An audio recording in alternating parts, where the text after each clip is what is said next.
The story kicks off with a young warrior gasping for air, clearly overwhelmed as he squares off against a terrifying monster. This towering creature turns out to be none other than Kerberos, the wingless dragon, a high-level dungeon boss feared by many. Found deep within level 67, the massive beast unleashes a brutal fire attack, instantly placing the entire party of adventurers in a life-threatening situation. Gripped by fear, the team's sorceress yells out a warning. She admits, trembling, that she isn't sure her defensive spell will be enough to withstand the oncoming blaze. But before anyone can act, the group's armored elder suddenly freezes, eyes widening. He's seen something unexpected. Out of the searing flames, a small green figure bursts into view. It's a goblin, an odd sight in such a deadly zone. The dragon snarls again, gearing up for another lethal blast, while the rest of the team stares in disbelief. Whispers spread. What could a goblin possibly be doing in a place like this? Then, in a flash, the goblin dashes forward with astonishing speed. Without pausing, the little creature swiftly dodges out of the attack zone and slams its wooden club into the dragon in a vicious counterattack. The adventurers are frozen in place, unable to process what just happened. The blonde youth among them stares in shock, questioning aloud how something so small could bring down such a monstrous opponent with such raw strength. Gradually, the truth sinks in. Kerberos, the mighty wingless dragon, has fallen to a single strike from a mere goblin. Confusion spreads. Was the goblin summoned by someone? The old man's sharp eyes catch movement on a nearby hill. He raises his hand, pointing out a lone figure in the distance. Everyone turns, and as the dust begins to settle, it becomes clear this man was behind the summoning. The mystery begins to unravel. Sometime before this shocking battle, far from the battlefield, the story shifts to a different scene. Kimchi Soo, the protagonist, is seen working a construction job. Despite the hard labor, he wears a cheerful smile that catches the attention of his co-workers, who ask why he seems so unusually happy. With a bag of cement slung over his shoulder, Kimchi Soo is deep in thought. Inwardly, he reflects on his reality. He thinks of himself as nothing more than a lowly goblin, weak, ordinary, and trapped in the lower levels of life. Even as he pauses to take a drink of water, his thoughts don't stray far from his frustration. Some people, he muses, seem to strike gold overnight. But others, people like him, remain nobodies no matter how much experience they gather. While lost in thought, he overhears his co-workers chatting about a man named Mr. Cha, who stopped coming to work. The reason? He's now making a living off Gate of Heaven, a virtual reality game that swept the world by storm. Fully immersive, the game blurs the line between reality and fantasy. Within its digital universe, players who discover hidden classes can earn unimaginable wealth. Kimchi Soo's memory stirs. He remembers hearing about this game, which had only recently launched. It was so captivating that players often lost track of the real world entirely. As the technology became more advanced, the price of the equipment rose, putting it out of reach for many. Luckily, internet cafes made it possible for even the less fortunate, like Kim, to step into the virtual world. The game's popularity didn't just grow, it exploded. Real-world money began to flood in, with powerful in-game items being sold for actual currency. A new kind of economy was taking shape inside the game. Kimchi Soo's thoughts ended on a bittersweet note, tinged with longing for the days when he truly enjoyed the game. The scene transitioned into the digital realm, where Kim was fully immersed in battle. He activated one of his combat skills, Rock Strike, launching a full-force attack. The blow landed cleanly, and in return, he received 3 ores as a reward. But the small win did little to ease his irritation. With a loud scream, Kim vented his frustration, calling the situation absurd. Despite putting in so much effort, the grind just never seemed to end. Even within this virtual world, he felt buried under a mountain of debt. He couldn't hold back anymore. Tears welled up as he yelled, wondering aloud when the part of the game would begin where he becomes a legendary hero, marries a beautiful woman, and lives the fantasy he always dreamed of. He questioned whether Gate of Heaven was even worth his time. In that moment of despair, Kim suddenly froze. His eyes widened as he spotted something glimmering nearby, an advanced healing crystal. His mind raced. This rare item could fetch at least 300,000 won. Elation surged through him. He erupted into wild laughter, overwhelmed with joy. This, he thought, was exactly why he endured the backbreaking mining. It was moments like this that made it all worthwhile. But his celebration was cut short when he realized he wasn't alone. A few players had appeared behind him, observing his outburst.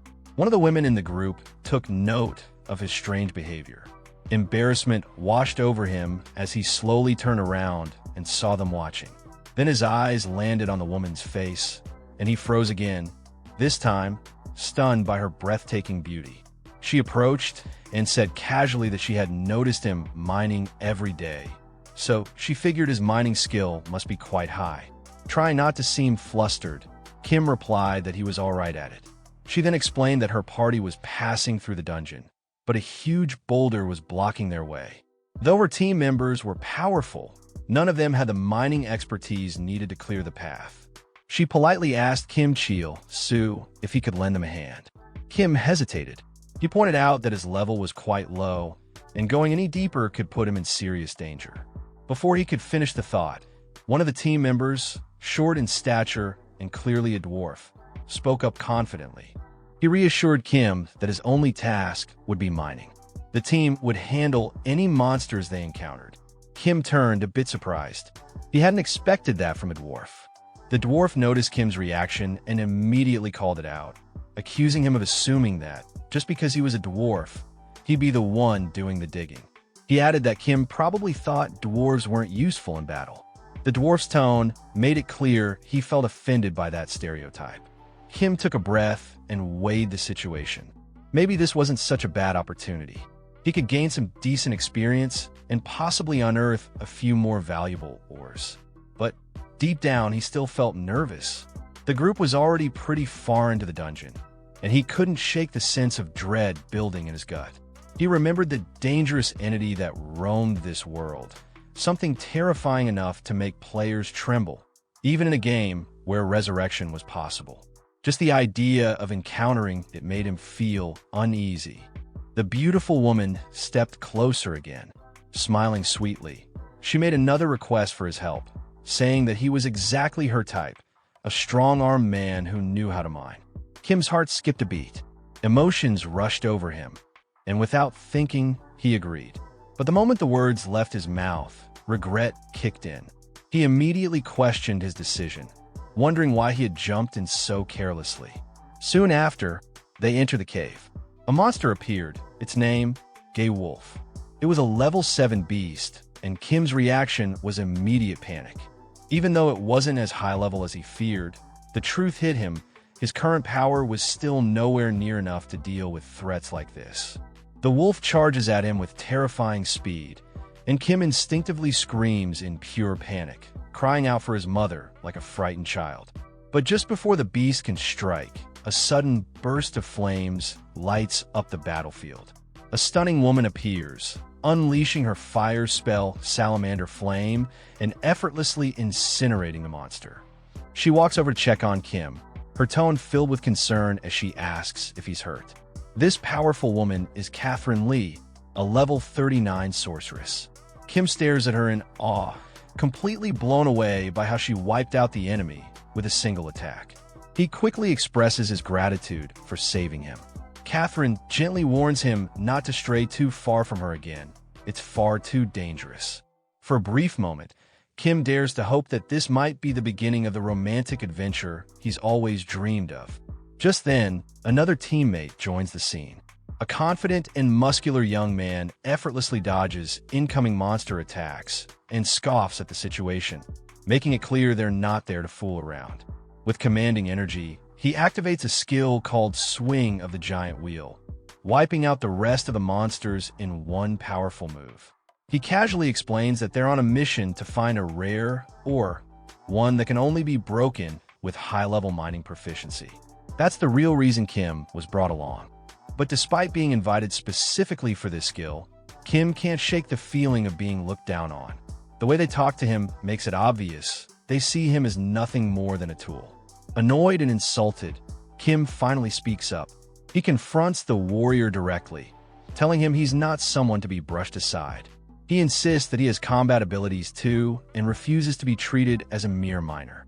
Fueled by anger, Kim slams his fist into a massive boulder, yelling as he puts everything into the strike. He's determined to prove that he's not weak. But when the dust settles, the tall man and the dwarf quietly observe that the rock hasn't even cracked. They begin to question whether the intel they got about the orb behind the stone was even real. With tension rising, the tall man threatens the dwarf, warning him of the consequences if the information turns out to be false. Meanwhile, Kim feels a fresh wave of humiliation. He's been through enough, always being disrespected, risking his life for pocket change. Even now, he feels like he's hit rock bottom. He exhales slowly, trying to calm his frustration and deciding to just get the job done, convincing himself it's just another dull day. Then, something unbelievable happens. With a sudden crack, the rock splits apart. The entire team stares dumbfounded. Behind the rubble, something mysterious glows. Kim has uncovered a hidden door. It's a hidden dungeon. Shock spreads across the group, and Kim can hardly believe what he's looking at. His voice trembles with excitement as he declares that this discovery could mean huge rewards and even a shot at unlocking hidden classes. Overjoyed, Kim calls it the grand prize. Catherine smirks and sarcastically questions whether Kim is really part of the we. But Kim is too excited to care. For the first time, he feels like this might be his turning point, the moment he can escape his miserable routine and finally change his life, just like Mr. Cha. Then, without warning, everything shatters. The tall man suddenly activates PvP mode and attacks Kim violently. The blow sends him crashing to the ground, groaning in pain as 480 health points are ripped away. He struggles to breathe as the man mocks how hard it was just to find this hidden dungeon. Catherine joins in, mocking the situation too. She scoffs at the idea that all it took to reach this place was a low-level mining skill. Kim's eyes narrow as he listens to them. The words sting, especially when the tall man arrogantly claims that Kim had only been tagging along while they handled all the fighting. At that moment, the realization hits him like a second punch. They were the ones who turned on him. They knew about the hidden dungeon from the beginning. They used him. Grabbing Kim's head roughly, the tall man leans in close and laughs cruelly. Of course they knew, and since Kim helped them just a bit, they'll kill him quickly. Kim's eyes widen in shock, completely stunned by the betrayal. When he comes to, Kim finds himself still inside the dungeon. At first, Kim thinks maybe they didn't kill him after all. Maybe they spared him out of pity. But then his heart sinks. He notices the advanced healing crystal he kept shattered. It had activated automatically when his health dropped to 0, meaning he actually died, and was revived. The realization hits him hard. The crystal was worth 300,001, and now it's gone. He screams out in pure rage. But as he's still burning with fury, Kim notices something. The door to the hidden dungeon is still wide open. The dungeon hasn't been cleared, and after losing something so valuable, Kim knows there's no going back. He clenches his fists, swearing revenge on the party that mocked him. He's going to ruin everything for them. He's going to flip the table and turn his life upside down. He charges toward the glowing door at full force, shouting with all the fire in his chest that the hidden dungeon is waiting for him. But the moment he enters, chaos. The entrance isn't flat. Instead, there are stairs. Kim doesn't see them in time. He falls hard inside, crashing against the stone steps, his body taking another brutal hit. His health drops again, minus 80 points. In pain and frustration, he shouts angrily. They put stairs right after the entrance. When Kimchi Su finally regains consciousness, he finds himself lying on the cold dungeon floor. It's dark, silent. He groans as he sits up, and his heart skips. He's inside the hidden dungeon, but his health bar is barely hanging on. Only 20 points left. As he looks up, his eyes widen in disbelief. Sitting ahead of him is a massive, terrifying goblin, sitting like a king on a throne. Floating above, it is a glowing label, Temple of the Goblins. Kim frowns in confusion and mockery. He expected a secret dungeon to be something grand, something dangerous. Not just goblins. But then, something feels off. The entire area is silent. Too silent. Kim looks around nervously, wondering where the rest of the team went. That's when he notices it, a hand lying limply on the ground beside him. His breath catches. As he follows the sound and turns toward it, he freezes in horror. Lying on the floor, drenched in blood, is the dwarf. The same dwarf who was part of the group. Kim recognizes him immediately and feels a cold wave rush through him. What happened to him? A glowing screen pops up in front of Kim, asking if he has a resurrection skill. He mutters sadly that he doesn't, then guesses maybe the dwarf just doesn't want to press the button. Maybe he's too greedy to lose the chance to explore the dungeon. But before Kim can make sense of anything, a red warning flashes across his screen. A message appears. The dungeon you've entered is extremely difficult and far above your current level. Please leave immediately.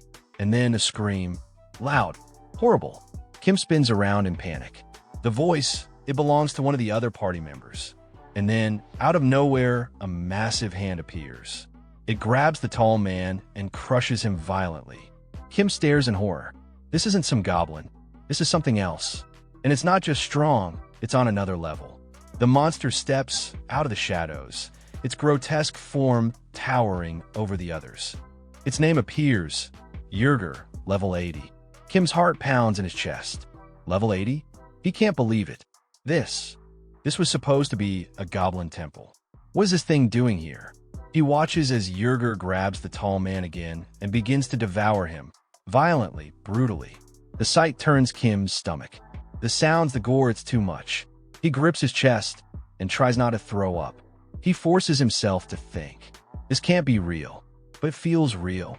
He remembers that Gate of Heaven uses a unique technology, one that replicates pain, emotion, even trauma. He thought safety systems were in place to prevent it from being too painful, but that only applied to low-level zones. And this was not low-level. Another scream slices through the air. It's Catherine. She's begging for help. Kim's legs freeze. He doesn't move. How can he? What can he possibly do against something like that? But his mind keeps racing. This isn't just a game. In rare cases, if the brain experiences too much pain, it can lead to real consequences. Even brain damage. Even death. Fear takes over. Kim starts running, away from the monster, away from the screams. He pants heavily, stumbling, swearing he won't die here. Not like this. As he runs, he tells himself again and again, it's not my fault. They left me. They betrayed me first. He admits to himself he's weak. He can't help anyone. And yet, he has to live.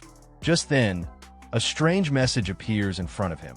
The Goblin Lord senses a resemblance between you and him in cowardice and weakness.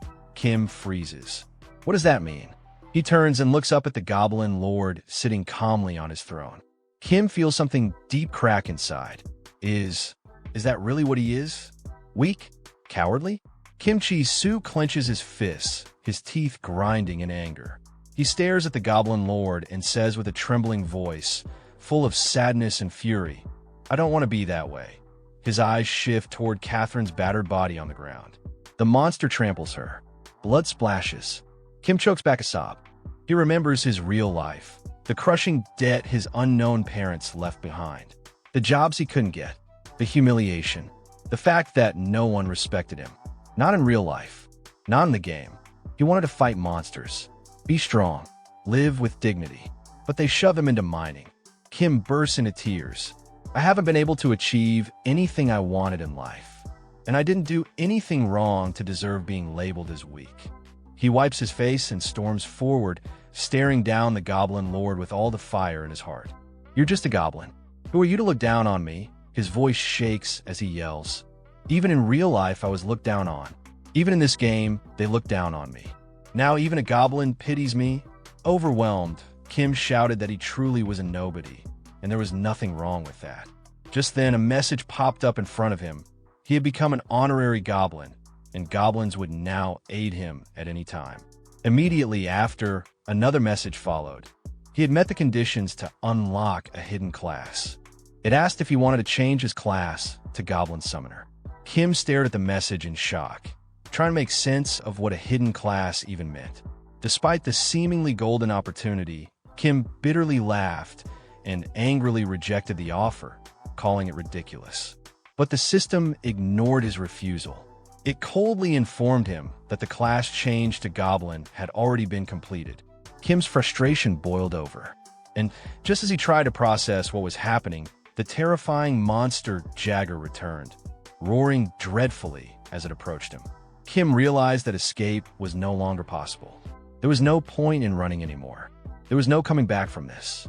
Forced into action, Kim activated a skill from his newly changed class and summoned a goblin to fight for him. In response, a small, weak-looking goblin appeared, shrieking in a high-pitched tone. Kim was instantly disappointed by its pathetic appearance and planned to use it as bait so he could run away. He ordered the goblin to attack the monster and shouted encouragement, telling it to take the beast down. Surprisingly, the goblin charged forward with force. Jagger lunged into attack, brutal and aggressive. Kim turned to escape, convinced this was his moment to flee. But before he could move, he froze in disbelief. The frail goblin he summoned had just landed a devastating blow on the monster. Damage numbers exploded on screen, reading around 100 million points. Jagger collapsed, completely defeated. Kim stood there, stunned, unable to comprehend what had just happened. His experience points surged at a ridiculous rate. More system messages appeared, notifying him of new skills like goblin feeding and goblin walking. The summoned goblin's experience also skyrocketed. Kim could barely keep up. He finally realized in total shock that the weak-looking goblin was actually the strongest possible. It was max level. He stood frozen, his thoughts flashing back to the moment Jagger devoured the tall man from his team, piercing through his body and leaving him torn apart. Meanwhile, in the real world, Catherine looked absolutely horrified as she witnessed the scene unfold. Her face went pale with fear. Unable to handle what she was seeing, she screamed uncontrollably while still wearing the virtual reality headset. One of her staff rushed to her side, calling out in panic, trying to wake her. The staff member quickly pulled off the headset, realizing things had spiraled out of control. The man stared at her, heart sinking, as he realized Catherine had suffered a deep psychological shock, one so severe that she would never return to the game. She had entered a state of permanent retirement. Back in the game, the summoned goblin continued rampaging through monsters with terrifying ease, each strike causing millions in damage. Messages flooded Kim's screen as his level kept rising with every monster the goblin killed. Kim, overwhelmed by the notifications, eventually told the goblin to pause so he could gather the loot. He grinned as his bag filled with valuable drops, low-grade mana stones, wolf claws, until he could carry no more. He thought to himself that the moment Jagger fell, the hidden dungeon had been cleared. Yet everyone else in his team was dead. And now, the only exit was through death. He turned to look at the goblin that had solo cleared the entire dungeon and noticed something strange. Its level hadn't increased at all. Meanwhile, his own level had jumped to 31. Curious, Kim tried to view the goblin's stats, but the system denied access. The information was unavailable. Kim stared at the goblin in complete confusion, questioning how something that looked so weak could be this powerful. He began to suspect it might be a bug or glitch in the game. Suddenly, Kim shouted with excitement. None of it mattered. What mattered was that he could take advantage of this situation before anyone fixed it. Proudly, he declared that he didn't need to work in mining anymore. He would rise to the top of Gate of Heaven. The next day, Kim appeared at NAR Bank. His number 36 was called, and he sat in front of the clerk. She informed him that the wolf claws he brought in were worth 97.01 and asked if he wanted the amount transferred to his account. Kim requested the money be sent to another account instead. Then he remembered he had more items to sell and told the clerk about them. When Kim mentioned items like Jagger's membrane and heart, the clerk's eyes widened. The value of what he held stunned her. She couldn't believe what she was hearing. Immediately, She called for the bank manager. Kim sat there puzzled, wondering why she needed her manager when he was already sitting right in front of her. Kim sat with the manager of NAR Bank, who smiled warmly as he poured him a cup of tea. "How's the tea?" the manager asked politely. Kim stared at the cup, his tone cold as he replied, "It's cold." The manager awkwardly admitted he forgot to boil the water. Kim raised an eyebrow, curious. "Why did you want to talk to me?" he asked. The manager leaned forward with a friendly smile, explaining that he had better places for Kim to invest his money, suggesting that keeping it in a standard account would be a waste. He offered Kim an investment option with great returns. Kim, slightly confused, directly asked, "Does something like this really need your personal attention?" The manager's smile widened, and he casually remarked that he assumed Kim understood the value of what he was holding. He went on to explain that Yerger's membrane and heart were worth a massive sum based on current rates.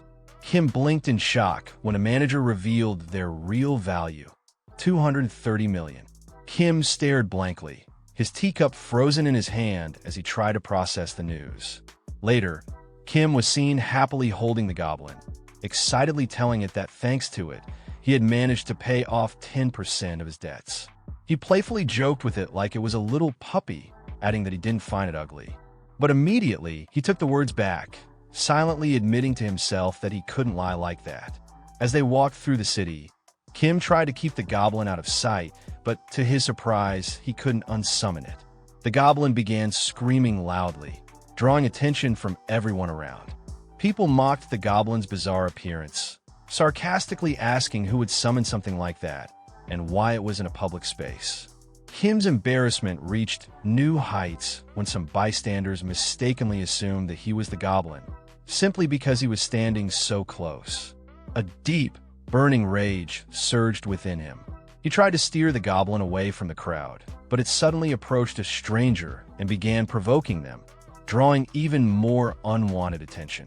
At that moment, a large, angry man named Patton appeared, loudly objecting to the sight of a goblin roaming freely through the city.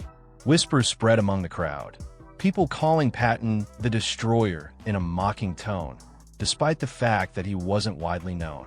Kim's expression changed to one of concern. Someone who called themselves the Destroyer clearly wasn't just some average guy. Panic set in as Kim quickly tried to explain to Patton that the goblin wasn't hostile, but Patton ignored him. Without warning, he launched a powerful attack toward the goblin. In a flash, the goblin countered with lightning speed, launching a devastating counterattack that easily defeated Patton, dealing massive damage. As Patton lay defeated, a system message appeared on Kim's screen, explaining that PK mode had been activated and that pain levels were limited to prevent higher-level players from bullying lower-level ones. The crowd stood in stunned silence, completely horrified by what they had just witnessed. Whispers spread rapidly as people questioned how a small goblin had defeated someone like Patton. Kim's heart raced as he realized the full extent of the danger he was in. If word got out that the deadly goblin belonged to him, his life would spiral out of control. Panic gripped him, and anxiety overtook his every thought. Just as Kim feared, several members of Patton's guild appeared on the scene. Their leader, Hyak, mocked Patton for being defeated by such a small goblin, calling it a disgrace. Then, Hyak turned to Kim, his tone dripping with disdain as he declared that the goblin was just a worthless monster. But still, he insisted that it had to be held accountable for the damage it had caused to their guild. Kim could feel the tension building as the situation rapidly spiraled out of control. While he knew his goblin could easily take them all down, he realized that doing so would bring nothing but trouble. His heart raced, and he quickly tried to intervene, shouting that he'd handle the goblin himself. But the guild members ignored him. Instead, they threatened to kill him if he tried to stop them.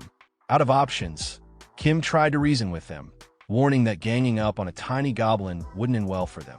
But before he could say more, the goblin suddenly launched an attack, using the skill rock throw. With terrifying speed, the goblin struck one of the guild members, Minyoung, the master of speed, delivering a devastating blow that instantly brought him down. The guild members exploded in rage. Kim could hardly believe how quickly things were escalating.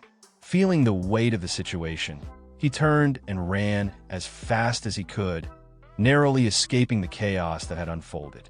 As he fled, Kim couldn't help but reflect on his earlier hope that life would become easier with such a powerful goblin by his side. Instead, he was filled with regret. He had been overly optimistic, thinking the goblin would make things better, but now everything was falling apart. As Kim ran through the streets, a mysterious old man suddenly appeared in front of him. Urgently, the man called out, telling Kim to follow him and that there was no time to explain.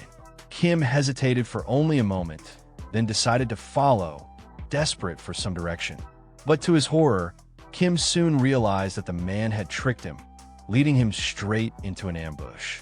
The old man mockingly told Kim that this was his path to death. Suddenly, a system message appeared, congratulating Kim for his cleverness.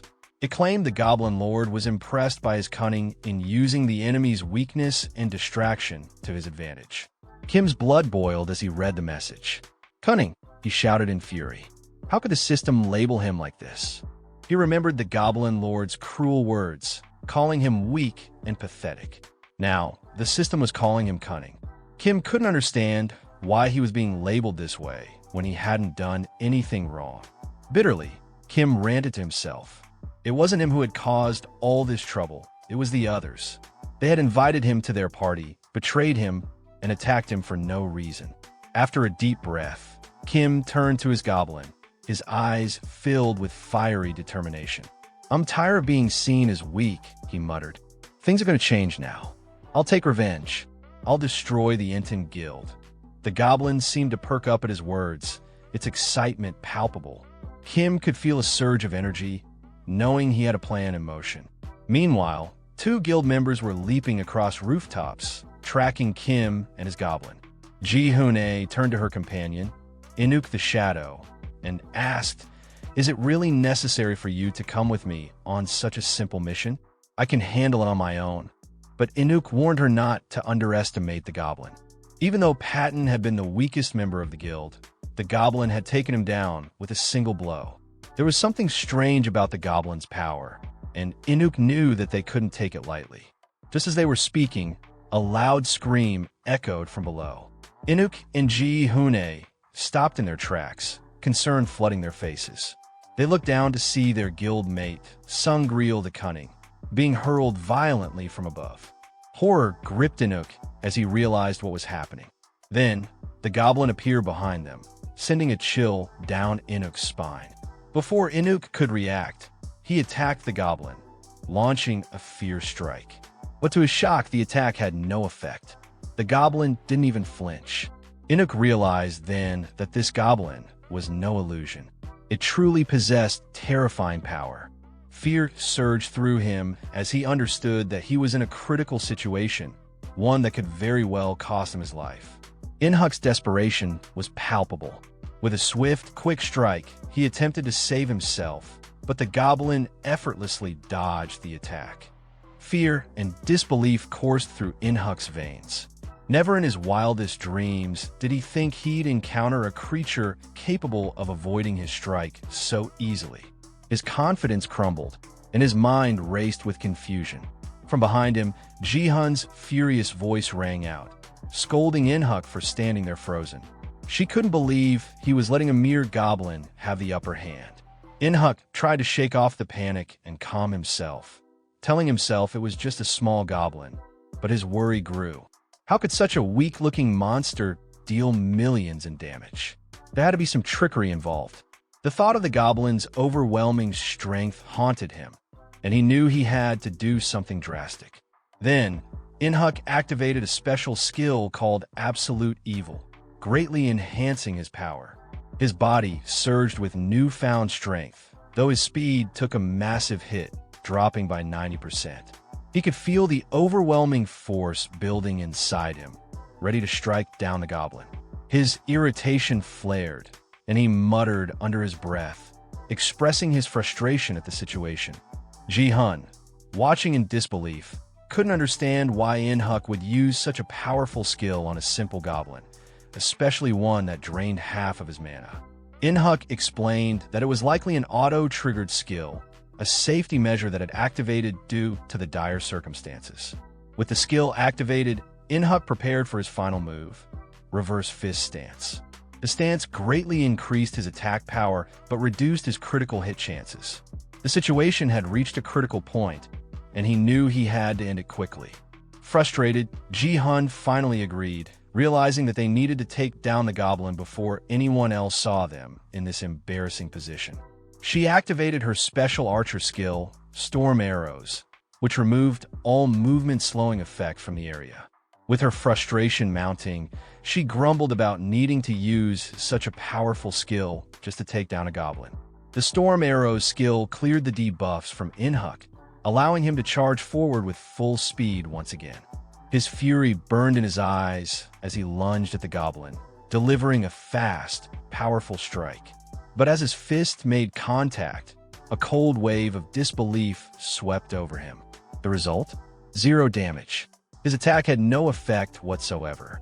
Inhuk froze in shock. 0 damage. Again, he couldn't believe it. Was anything going to work? He wondered.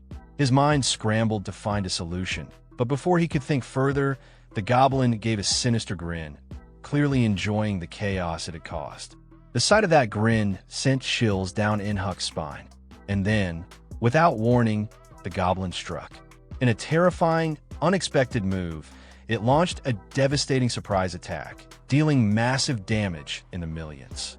The force of the blow sent Inhuk to the ground, and he screamed in agony, his body racked with pain. Ji-hun stood frozen in shock. Her mind couldn't comprehend what she had just witnessed. As she slowly processed the events, Ji-hun began to piece things together. This goblin was no ordinary monster. Her eyes widened in realization. This goblin was something much more dangerous than they had ever anticipated. Kim, watching the scene unfold with a sinister smile, approached her. His eyes gleamed with satisfaction. "I'm the one who summoned the goblin," he admitted, his voice low and dark. Ji-hun's expression shifted from shock to a mix of confusion and dread. Everything had changed in an instant. She was now facing a far greater threat than she could have ever imagined. As the goblin stood beside Kim, laughing eerily, Ji-hun's shock deepened. How could a mere goblin possess such immense power? After all, Inhyuk, the Shadow, was one of the strongest members of the Everton Guild, and yet here he was, overwhelmed by this creature. Her mind raced, trying to comprehend the impossible. But Kim, now with a truly deranged look on his face, simply dismissed her thoughts with a cold, twisted smile. "It's none of your business," he said with terrifying intensity, his voice carrying an edge of anger. "And right now, I'm beyond pissed." Ji-hun's nerves were on edge, and she felt her heart race. With her voice trembling, she demanded to know what Kim wanted from her. "What have I done to deserve this?" she shouted, her fear giving way to a burst of anger. Kim grinned cruelly, the smile spreading unervingly wide. "It's all your fault," he sneered. "You started this." Her blood ran cold at the sinister words. She screamed, calling him insane, but Kim, realizing how his words had come across, tried to backtrack. His intentions were never to sound like this. No, you've misunderstood," he stammered, his voice shaky. "It's not what you think. You attacked me first. That's why my goblin and I are furious with you." But Ji-hun wasn't calming down. Her panic only escalated, her screams filling the air, and Kim felt the embarrassment sink deep into his gut. It wasn't supposed to be like this. He turned to the goblin, his face turning red from the heat of the awkwardness. "Stop her from screaming," he yelled, hoping the goblin would get the message and keep things from spiraling further. As the commotion continued, several people nearby heard the ruckus and looked around, their curiosity piqued. When their eyes landed on the scene unfolding on the rooftop, one of them shouted, pointing, "It's them, the ones we saw earlier." Kim's heart sank as he realized the crowd below was starting to gather. Panic gripped him, and his mind raced for a solution. He knew they had to leave before the situation got worse. "We need to end this fast," he muttered to the goblin. "Let's get out of here." Panic spread like wildfire among the onlookers. "The goblin destroyed the Everton Guild," one of them shouted. Now it's going to kill the last woman. Are we next? Kim felt his heart race, overwhelmed by the magnitude of the situation. This wasn't supposed to happen like this. He never meant for things to escalate so out of control. His desperation fueled his voice as he screamed at the goblin to stop. "No, leave her alone," he demanded, his voice filled with fear and urgency. To his surprise, the goblin halted mid-lunge, obeying the command. Ji-hoon, still paralyzed with fear, could only watch in horror, unable to move. The crowd below, witnessing the spectacle, was in awe of Kim's bravery. Despite looking like a beginner in low-level gear, he had stood up to a goblin that even the Everton Guild had been unable to handle. Their admiration was palpable, and soon they began to cheer for him. "Good luck," one of them shouted. "You can do it. You're going to beat that goblin." Kim was stunned, his mind reeling at the unexpected praise. What? This wasn't the reaction he had expected. Instead of mocking him, they were cheering, treating him like a hero. Confusion and surprise flooded him as the cheers grew louder. They didn't understand what had actually happened. They didn't know that the goblin was summoned by him. Then it hit him. He was being misinterpreted. Kim was left speechless, staring at the jubilant crowd, unsure how to handle the realization. He had come here with vengeance in mind, but now he was caught in a web of misunderstanding. Kim couldn't shake off the image of himself heroically protecting Ji-hoon from the goblin, a figure of bravery in the eyes of the crowd. He pictured her looking at him with admiration, gratitude shining in her eyes as he commanded the goblin to back off. He imagined himself delivering a dramatic line like, "Your time is up," making him feel like a true hero. The idea of being the fearless savior, risking his life to protect her from the deadly monster, excited him to no end.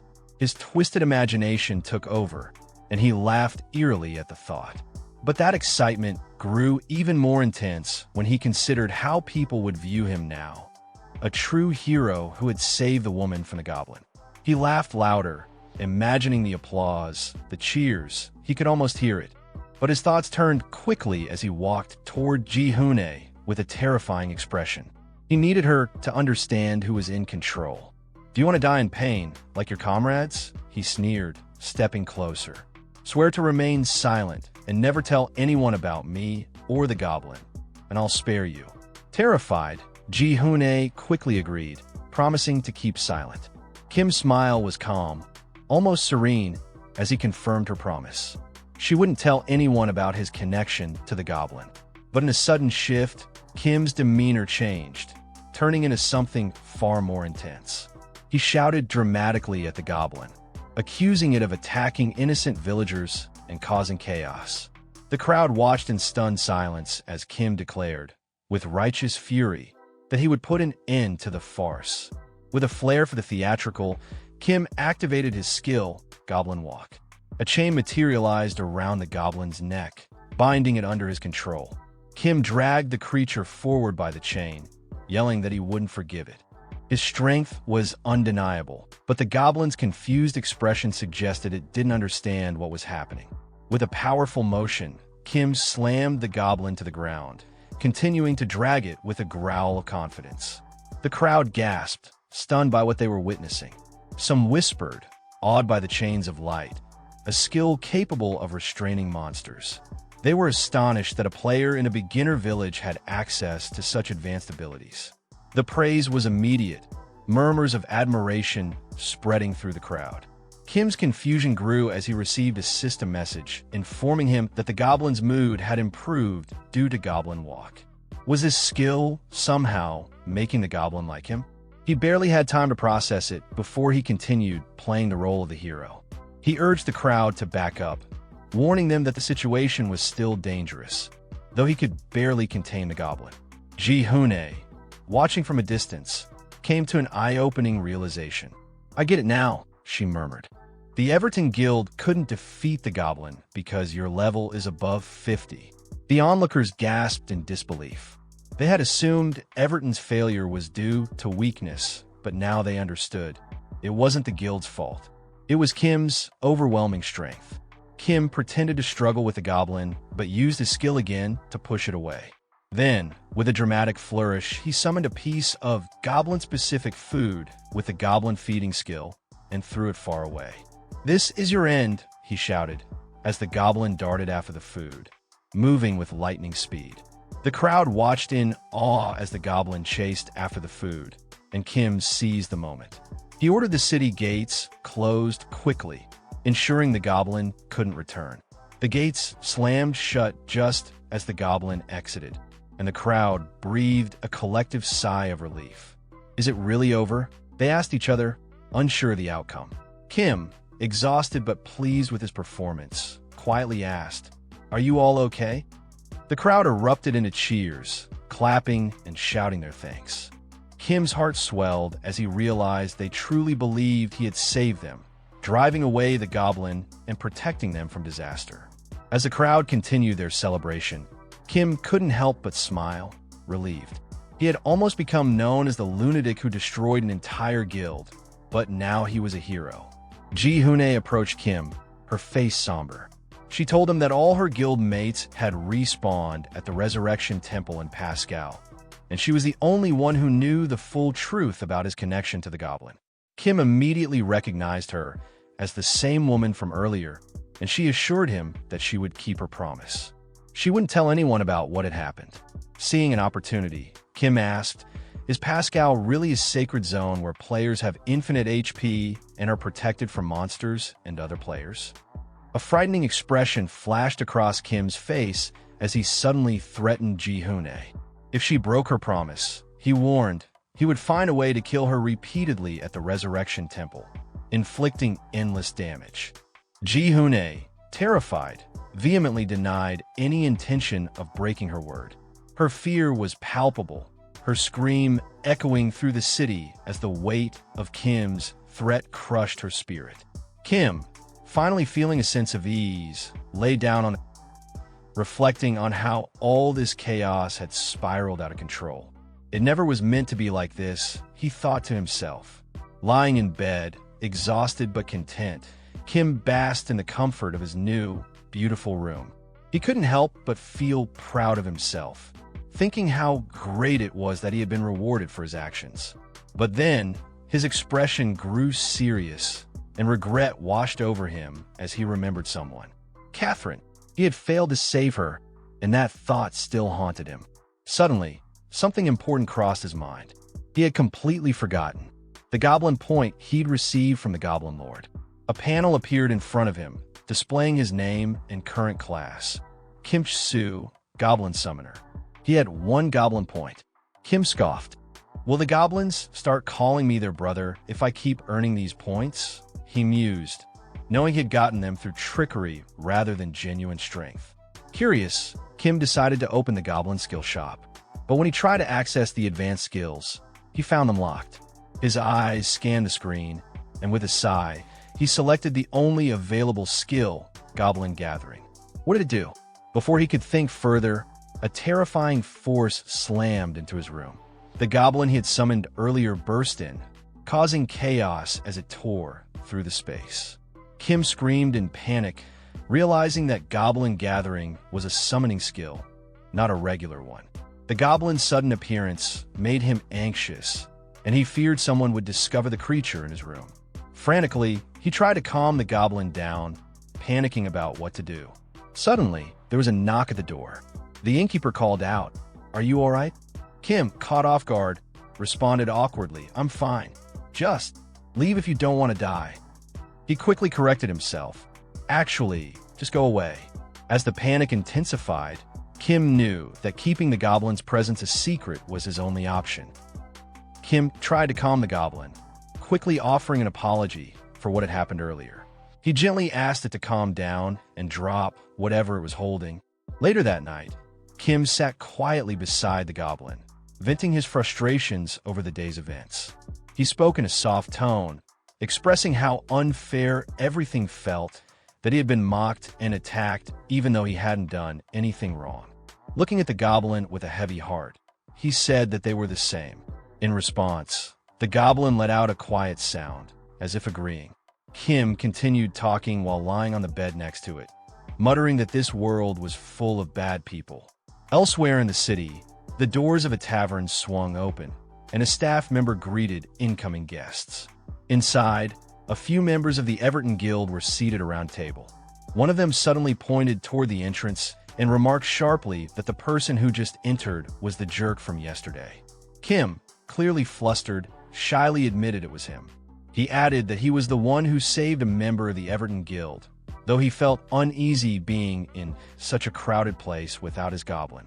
Inhuk, the harbinger of death from the Everton Guild, fixed his piercing gaze on Kim and said there was no real reason for Kim to help them after what had happened, but thanked him anyway in a chilling tone. The coldness in his voice left Kim terrified, prompting him to beg Inhuk not to thank him with that scary look. Giant, another guild member, told Inhuk there was no need to be so cautious. Kim didn't seem like someone looking for a fight. However, deep down, she knew they were being completely fooled by him, since Kim was hiding the truth about the goblin. Kim confirmed the situation and openly admitted he helped them despite their previous attempt to kill him, because he needed something from them. Inhuk agreed with Kim's honesty, acknowledging that they owed him. He emphasized that the Everton Guild never forgets a favor, and they'd help him however they could. Kim explained that there was no longer any reason for him to stay in the beginner zone.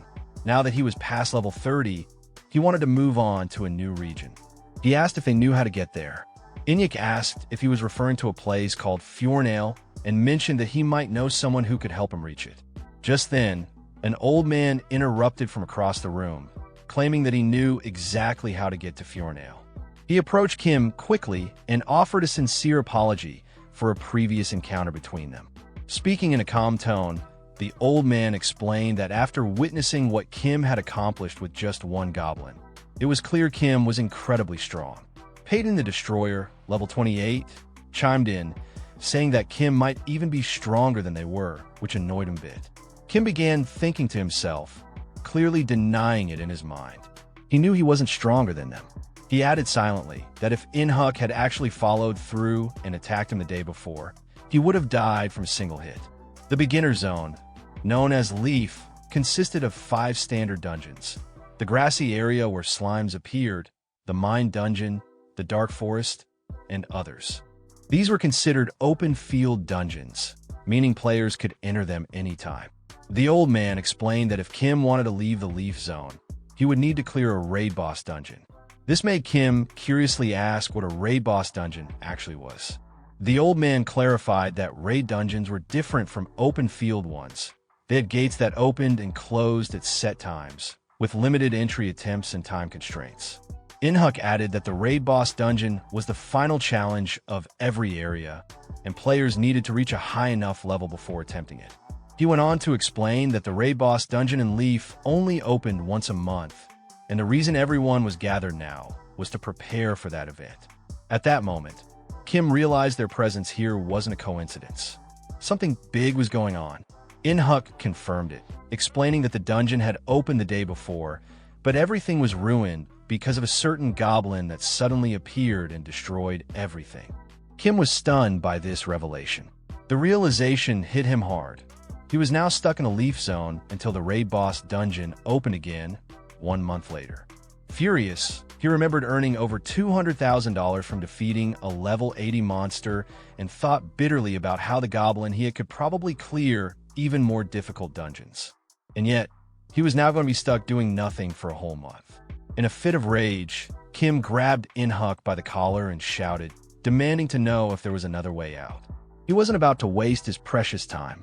Inhuk calmly told him there wasn't. Everyone else was angry about the wasted chance, too. He added that, with this, their debt to Kim was settled. The Everton Guild then started preparing to leave. Kim stood in place, looking visibly disappointed and frustrated about the turn of events. As they walked away, Giant glanced back at him with a sympathetic expression before following the others outside. Outside, under the cover of night, the Everton Guild members quietly left the area. Meanwhile, hidden behind a wooden crate, the goblin peeked out, laughing softly to itself. The goblin suddenly lifted its head, sensing something strange. The night sky above them remained clear and calm, but there was an unexpected shift in the air. The raid boss dungeon gate, which had been closed just the day before, suddenly creaked open again. A system message flashed in front of Kim. Raid Boss Dungeon has been opened. The shock rippled through everyone present. The old man, staring at the gate in disbelief, exclaimed that there should have been a 30-day wait before the next raid. Inhuck's eyes narrowed as he stared at the gate, repeating in his mind that the Raid Boss Dungeon was not supposed to open now. Before Kim could process what was happening, another system message appeared before him. Raid Boss Dungeon has reopened. Kim stood frozen in stunned disbelief. The room was filled with murmurs of surprise. Peyton, the Destroyer, shook his head in astonishment. The Raid Boss Dungeon has already reopened? The group stood before the open gate, their faces reflecting shock at the unexpected turn of events. Inhuck turned to the old man, asking how many people were currently inside the dungeon. The old man replied that no one was there at the moment since the team that had been prepared had already completed it yesterday and moved on to the next area. This means we're the only ones here now, Inhuck muttered, as he considered their position. Kim's eyes glinted with malicious intent. I knew something felt off, he sneered, looking directly at the guild members. You guys are trying to trick me into falling behind, so you could go ahead. You betrayed me. He was seething, fury rising in his chest. I should have known better than to trust you, he screamed, his voice breaking with frustration. I won't let you enjoy the rewards without me. Giant, visibly startled, quickly tried to deny the accusation. Kim, you're completely misunderstanding the situation. We didn't deceive you. Please, but Inhuck, calm as ever, cut her off. Do you want to join us or not, Kim? He asked, ignoring the tension. Kim's face twisted in anger, but he firmly stated, I'm not letting you go in alone. Inhuck nodded, accepting Kim's response, and prepared to explain the situation. Our intel suggests that the raid dungeon consists of a single room with the boss right at the start. We need to be fully prepared before we go in. It shouldn't be too dangerous, considering our levels are much higher than the dungeons, but we should still exercise caution. Peyton, ever the arrogant one, snorted.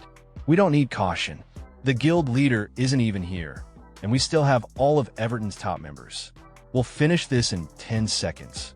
Inhuck didn't flinch, his tone as confident as always. Let's get started. With the plan in place, everyone moved toward the gate. Kim turned to the Goblin, which was still hidden behind a crate, and whispered, It'll be a hassle if they find out about you. Stay hidden until I summon you. As he checked his inventory, Kim remembered the past betrayal that still stung, and he swore he wouldn't make the same mistake again. His eyes scanned his items, landing on an advanced healing stone, an item that revived him with 100 HP if he ever reached 0. He was surprised to still have it, considering it should have been used earlier. Doesn't matter now, he muttered under his breath, deciding to push the thought aside. Without another word, he rushed toward the gate, stepping through into the dungeon. The moment Kim crossed into the dungeon, his breath caught in awe. The environment was unlike anything he had seen before. So this is the Raid Boss Dungeon, he said, amazed at the surroundings. Suddenly, a massive steel giant, level 40, appeared before them. The air filled with panic as the team screamed in alarm. This isn't a regular dungeon, one of the members yelled. A clear system message appeared on their screens. Hidden dungeon, steel giant's lair. Inhuck turned to the old man, his voice seething with anger. What kind of plan is this? He shouted, demanding an explanation. The old man responded in confusion. I don't know anything about this. Giant's voice quivered with fear as she shouted at Kim. What are you doing? Run to the gate. But Kim, unfazed, smirked sarcastically and retorted. You think I'm going to run from this? Are you all seriously backing out now? He turned his sharp gaze to the team, daring them to retreat. Do you have any idea what kind of rewards this dungeon holds? If you all back down now, I'll take it all for myself. One of the guild members snapped back. Everyone already knows that, but the boss is level 40.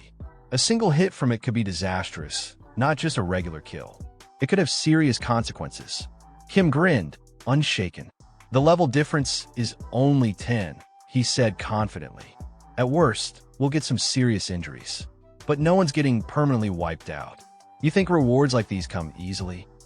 With that, he activated his special Goblin Summoner skill.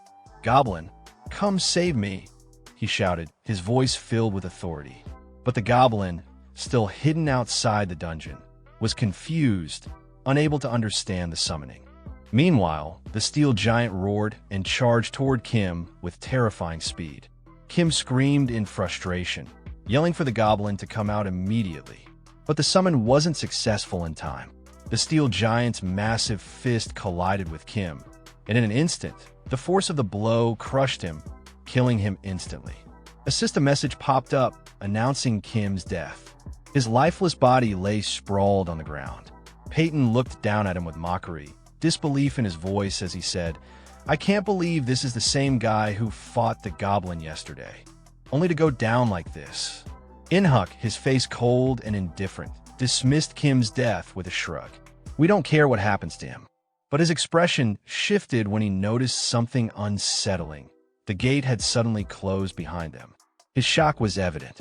The old man, his voice grave, explained the situation. "We underestimated this dungeon. It's extremely rare for a hidden dungeon to emerge from a standard raid. This is why we're facing a level 40 steel giant." He paused, then added with a grim tone, "We have no choice but to fight." Meanwhile, Kim's body began to twitch as he woke up with a scream of pain. The shock was overwhelming. "What the hell?" he roared. "I'm over level 30. How did I die in one hit?" His mind raced, but then he froze, realizing with deep disappointment that he had completely forgotten to use his available stat points. 26 points, completely unused, could have made all the difference in that fight. As the realization hit him, regret flooded in. He had also forgotten to summon the goblin before he died.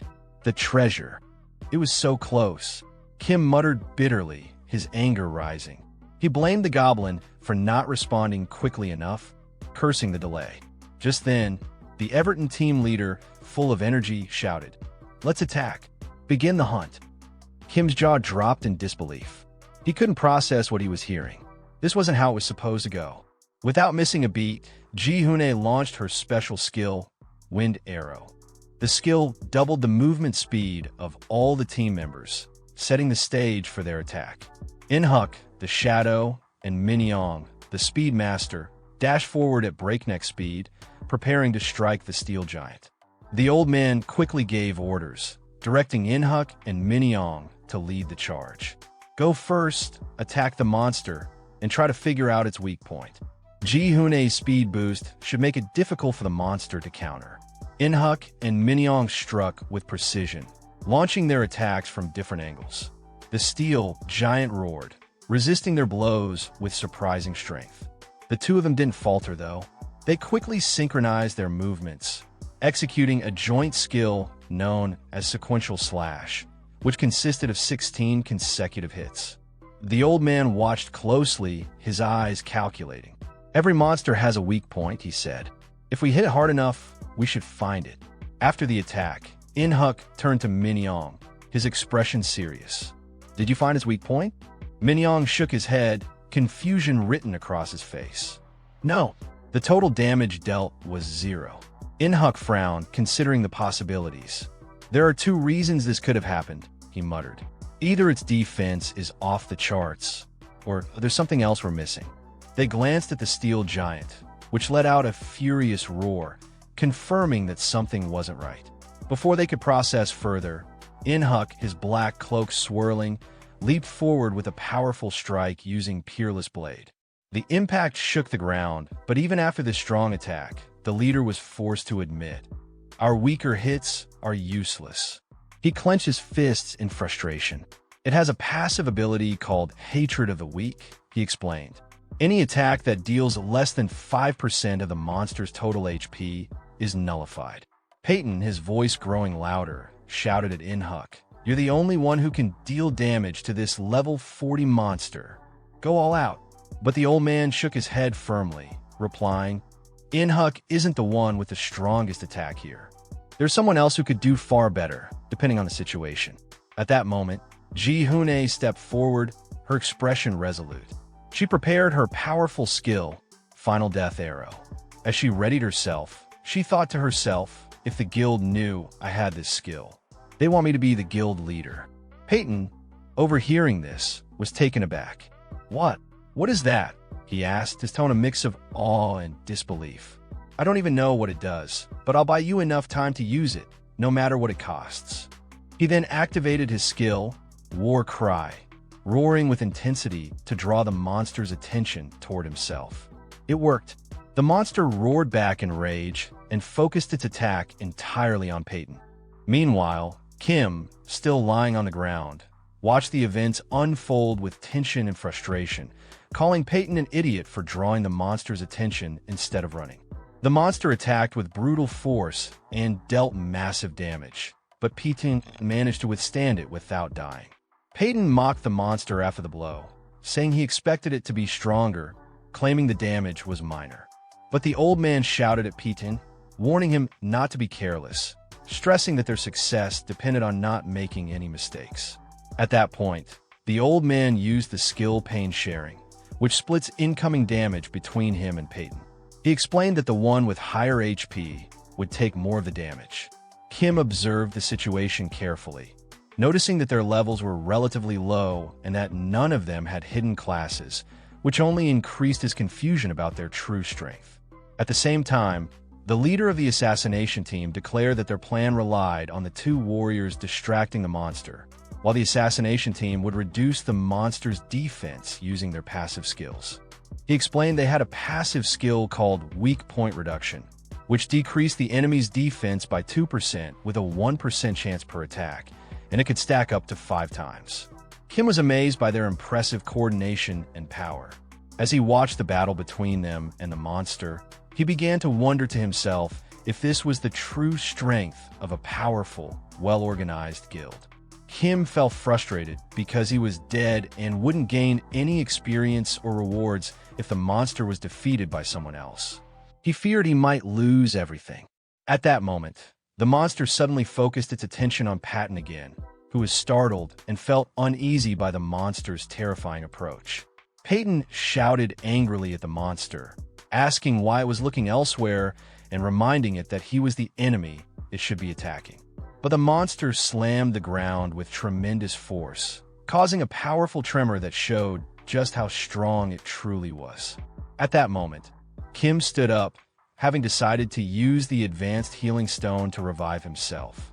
He sarcastically said he couldn't watch these losers fight anymore, and that he would help them since he had the highest level among them. A system message appeared confirming that the advanced healing stone revives the player with 100 horsepower when their health reaches 0. Kim smirked and said to himself that the hero always arrives late. Suddenly, the system announced that the Steel Giant had chosen Kimchil Su as its target. The Steel Giant used a wide area skill called Surface Destruction, instantly killing many team members. Kim screamed in anger, wishing he had revived earlier. Several team members were thrown back by the sheer force of the attack, severely injured by the impact. Peyton stood stunned as he saw his teammates lying injured around him, then shouted in fury at the monster, demanding to know how it dared hurt his allies. The old man yelled, warning Peyton not to lose focus now. But Peyton ignored the warning and unleashed his powerful skill, Giant Slash, charging at the monster with great force. Despite the strength of the attack, the damage Peyton inflicted was only 3,890 points, demonstrating how powerful and difficult this monster truly was. The old man continues using the skill pain distribution to share damage with Patton, but he takes a very heavy hit, 2,456 horsepower, and mutters in pain and regret that his plan didn't work. A system message then appears announcing the deaths of both Peyton the Destroyer and the cunning old man. Kim stands frozen in place, shocked and confused, wondering what he just did. Furious, Kim begins shouting defensively, saying it wasn't his fault, and all he did was simply revive himself. At that moment, Inhuk the Shadow reappears in a battle stance, ready to act. He recalls how monsters usually prefer targeting healers or ranged fighters before heavily armored tanks. Inyuk continues analyzing, pointing out that because of PTON's War Cry skill, which provoked the monster, it focused its attacks on Peyton instead of going after the healers. He concludes that Kim's unexpected resurrection disrupted the monster's target priority, causing it to suddenly refocus and wipe out the entire team before they could react. Meanwhile, Ji-hyun, the bringer of death, nervously asks In-huk what she should do. Should she release her arrow now or not? Her skill, one-shot death bow, consumes her own HP when used, and her current HP is only at 46%. But In-huk yells angrily, demanding that she not fire the arrow now, explaining that it could ruin their entire plan. He further clarifies that the assassination team's passive skill hasn't reached its full potential yet. It is only stacked 3 out of 5 times, which is not enough to defeat the monster in a single blow. In-huk decides to take responsibility for drawing the monster's attention and instructs Ji-hyun not to cancel her skill under any circumstances. He clearly states that if Ji-hyun fails to land her finishing blow, they will have no chance of victory. Meanwhile, Kim cautiously tries to offer his help to Ji-hyun, hesitantly asking if there's anything he can do to assist. But Ji-hyun responds harshly, mocking him and asking what he could possibly do without his goblin, and tells him to do nothing because he's just a nuisance to them right now. Kim wonders sadly why she looks at him like that. Was it simply because he didn't have his goblin with him now? He then starts blaming the others internally, saying it's their fault he couldn't bring his goblin. With a crazed smile, Kim continues his inner monologue, insisting that they're the real culprits despite being so weak and wondering why they treat him this way, even though they desperately need him. Kim starts remembering his goblin's level 999 and sarcastically tells himself that he'll just let them suffer and die on their own. At that moment, the steel giant selects Ji-hyun, the bringer of death, as its next target and charges toward her with incredible speed. In-huk realizes the monster is now focusing on Ji-hyun, just as he predicted since she's the long-range damage dealer. He tries to redirect the monster's attention back to himself, yelling at it that he is the one it should be fighting. He uses a powerful offensive skill called Twin Blade Frenzy, dealing 1,920 damage to the monster. But the monster immediately retaliates with a terrifying roar and an immensely strong attack. In-huk leaps high, barely dodging the strike, and shouts that the battle isn't over yet. He resumes his assault once again, trying to pull the monster's focus back to him. He uses Twin Blade Frenzy again, dealing an additional 1,980 damage. He continues striking quickly and relentlessly, trying to force the monster to view him as the primary threat. He attacks the monster a third time with the same skill, landing another 1,912 damage. Finally, In-huk pauses for a moment, surprised that it took 3 full-powered hits before the monster even started to see him as a real threat. The steel giant continues its terrifying roar, and a message appears confirming that it has selected In-huk, the shadow, as its target. Another screen shows the monster's current HP, still at 22,460 out of 30,000. In-huk is puzzled that his previous attacks weren't enough despite the 3 stacks of the defense-reducing skill. He realizes that all he can do now is buy time for Ji-hyun. So he taunts the monster, mockingly asking if it's angry yet. In-huk uses a special assassination skill called Rapid Evasion, which allows him to dodge all physical attacks for 3 seconds. He declares that the next 3 seconds belong to him. But at a critical moment, a terrifying message appears before him. He lacks enough mana to activate the skill. In-huk is struck with horror and disbelief. Because of the mana shortage, In-huk takes a direct, powerful hit from the monster, sending him flying as he screams in pain from the massive damage. At that moment, Kim stands in shock as In-huk's body collapses at his feet. A system message appears declaring the death of In-huk, the shadow. Kim begins screaming hysterically, accusing the team of being stupid and weak. He says he would have been better off staying dead and deeply regrets reviving himself in this situation. But Giona shouts at him in fury, yelling that his revival is what ruined everything and caused the situation to spiral out of control. The two enter into a heated, tense argument. Giona insists that if she had just 10 more seconds, she could have finished it. Kim yells back that he'd rather everyone die than let them take the rewards without him. At that moment, the steel giant lets out another earth-shaking roar. Both Kim and Ji Hyun turn toward the monster, screaming in fear as they realize it has now targeted them. A message confirms that the steel giant has selected Ji Hyun, the bringer of death, as its target and is rapidly closing in on them. Ji Hyun stops arguing and screams that now isn't the time for blame. She decides to fire her arrow immediately, even though it hasn't fully charged, but she notices Kim standing strangely beside her and asks with confusion what he's doing. Kim turns to her with a sinister smile and asks her an ominous question, saying she can't move while charging her arrow, right? Ji-hun is startled and asks nervously what he's planning to do. She screams in terror, begging Kim not to come near her, but Kim suddenly grabs her and begins running at full speed, shouting that she was the one who said she needed 10 more seconds, while Ji-hyun screams in shock and fear. Kim leaps, dodging the monster's attack at the last second, laughing maniacally as he enjoys the dangerous chase. Jian is stunned by Kim's speed and asks how he could possibly be moving so fast, like Inhuk the Shadow. In his mind, Kim reveals that he allocated all 26 of his unspent stat points into speed, making him exceptionally fast. Fast enough to rival professional assassins. Suddenly, Kim realizes that his earlier argument with Jian earned him an additional Goblin point. He begins to wonder if the Goblin Lord is trying to tell him that he was the one in the wrong. At that moment, Jian shouts that her arrow is ready to fire, and Kim yells at her to shoot now. Jian warns him angrily and nervously that if she misses, it's all over. She begs him not to pressure her. Kim ignores her plea, throws her over his shoulder, and shouts that he wants compensation for all the blood he lost and the expensive healing stone he used earlier.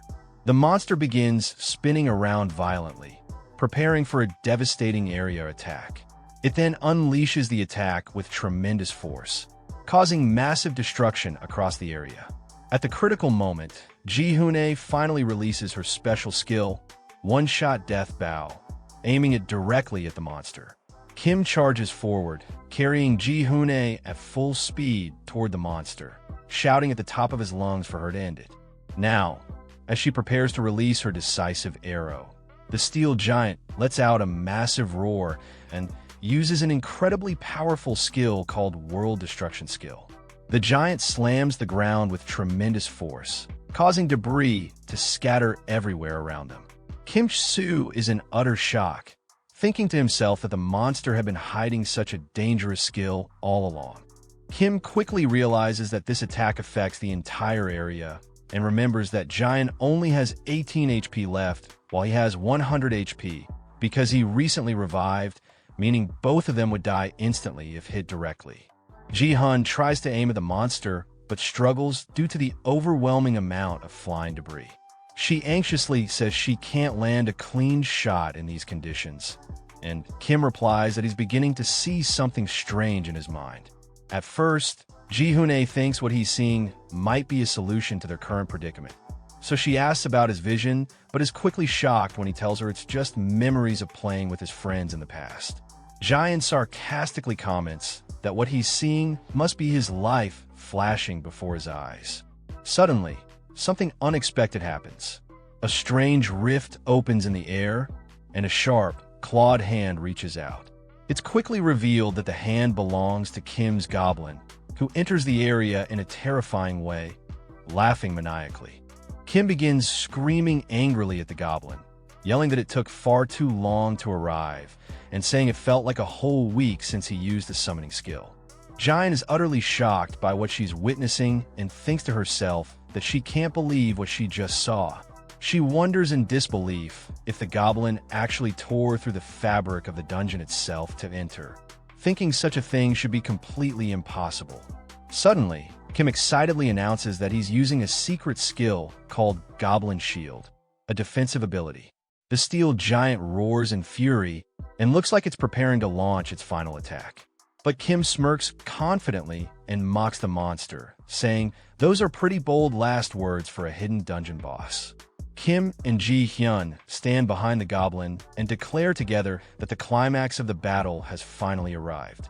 Jian finally unleashes her ultimate skill, One-Shot Death Bow. After fully charging it, dealing a massive 22,524 damage to the giant.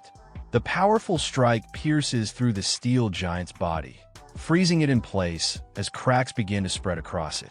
The steel giant finally collapses to the ground, defeated, and a system message appears telling them they have successfully cleared the hidden dungeon, Steel Giant's chamber. Jian stands in awe and repeats, joyfully and in disbelief, that they actually won, that they managed to clear the hidden dungeon. A system message then appears announcing that Juna's level has increased from 27 to 31. Another message informs Kim that his level has also increased from level 31 to level 34, and he jumped for joy at the achievement.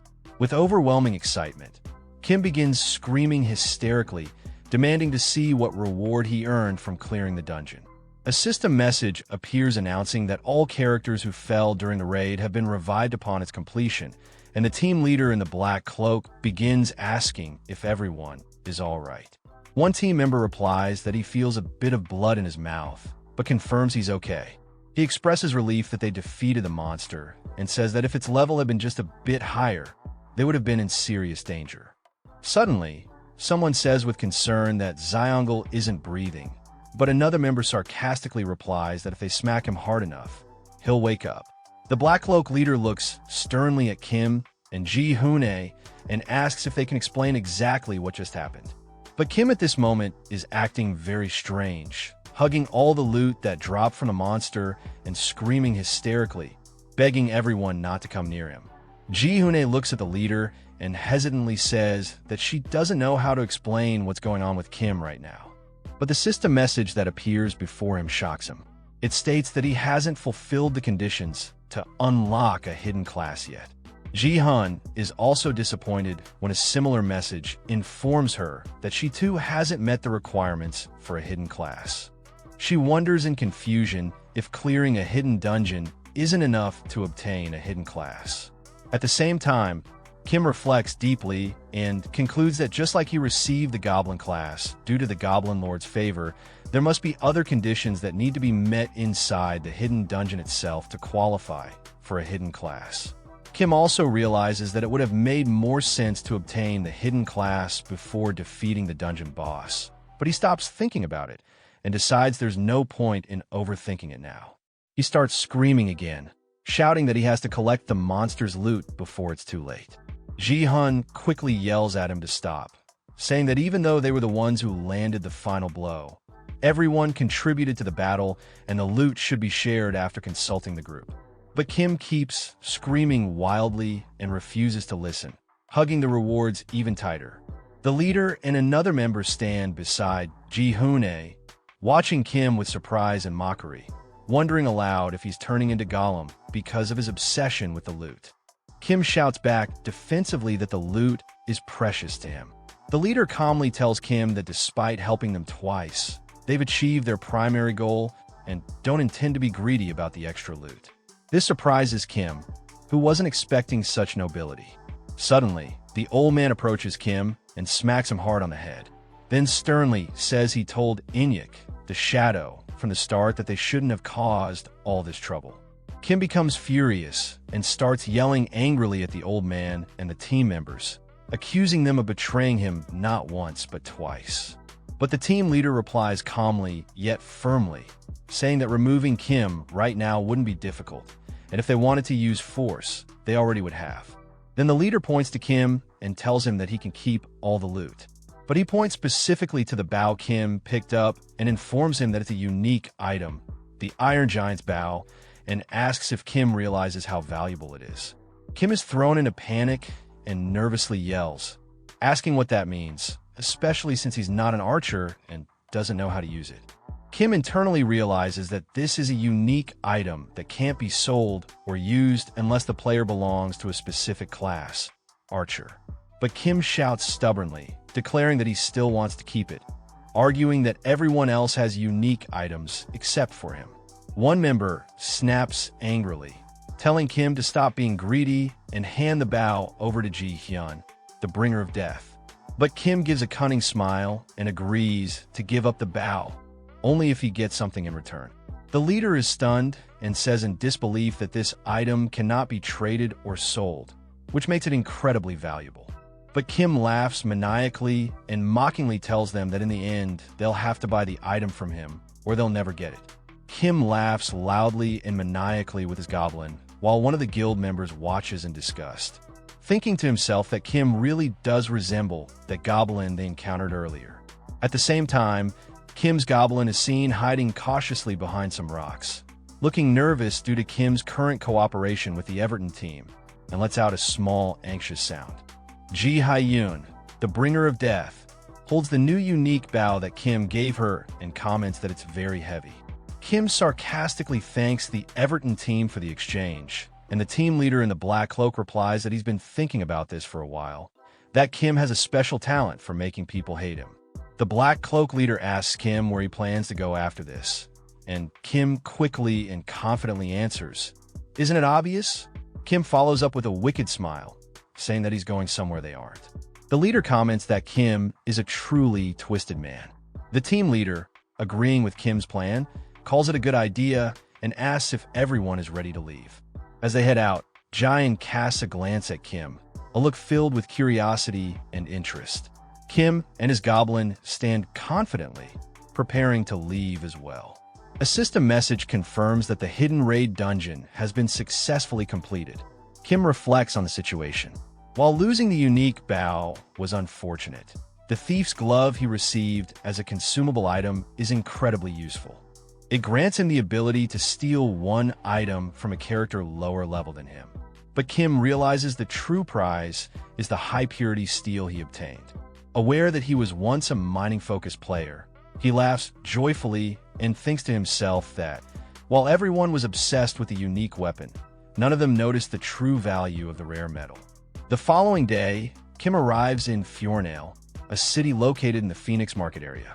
Surrounded by high-level players dressed in extravagant gear, he can't help but feel awe and admiration. He wonders aloud how much money these players must be making from the game. Then, in a strange outburst, Kim announces that he can smell the scent of money in the air. However, his excitement quickly fades as he realizes that before he can start making money, he needs to upgrade his gear. The shocking reminder of how easily he died from a single hit by a monster 9 levels below him hits him hard. Kim realizes the reason for his defeat. He's still wearing his old, worn-out armor from when he was level 3. He's stunned to find that the armor even gives him negative defense stats.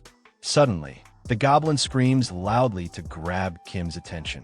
Kim turns to the goblin, warning it in frustration that if it causes any trouble in the village, he'll be seriously angry. But just as he finishes speaking, a massive monster appears in front of them, causing Kim to scream in terror. "A monster!" he yells, bewildered. He demands to know why a boss-level monster would be in a place like this, and orders the goblin to protect him immediately. Before Kim can react further, he hears a calm, surprised voice. "I've never seen anyone use a goblin as a summoned creature before." Kim turns to find a beautiful and powerful-looking woman named Irene lounging atop the monster. She asks Kim if the goblin is truly his summoned creature. Kim, stunned, realizes someone is riding the monster, and wonders if it means the monster is a summoned beast under another player's control. Irene calmly explains that Michelle, the monster, is very obedient within the village, but Kim's anxiety grows. He shouts that the monster is drooling heavily while eyeing him. Kim glances at Irene and immediately senses how strong she is. He thinks to himself that he doesn't need to fight her to know her power. She's so formidable that even guilds like Everton wouldn't stand a chance against her. Irene approaches Kim gently and asks, "Sweet little one, would you grant me the honor of knowing your name?" Kim hesitates, but finally replies, "Kim Cheol-soo." The woman smiles softly, then tells him, "I wasn't talking to you," and points to the goblin, which is still screaming excitedly. Surprised, asks if the goblin has a name and whether he hasn't named it yet. Irritated, Kim responds that it's not important. Who would even think of naming a summon monster? He adds in disbelief, "You just called that ugly goblin cute?" Irene smiles calmly and replies, "One-sided relationships are usually unstable." She advises Kim to take a good look at his goblin from atop the monster she's riding. Irene continued, explaining that the goblin had immediately taken a defensive stance for Kim the moment it heard the command to protect him. Despite not even being given a name, this act showed just how loyal the goblin was. She looked at Kim again with a soft gaze and told him she hoped he wouldn't be too boring the next time they met. She then bid him farewell by name, Kim Ch-soo, and instructed her monster, Michelle, to move. Kim, still sarcastic, shouted after her, "Thanks so much for the advice," and added loudly, "I don't need your advice at all. My goblin and I don't have problems with each other." He then commanded the goblin to move. Later, while browsing a gear shop, Kim was met with a harsh stare from the shopkeeper, who criticized his outfit.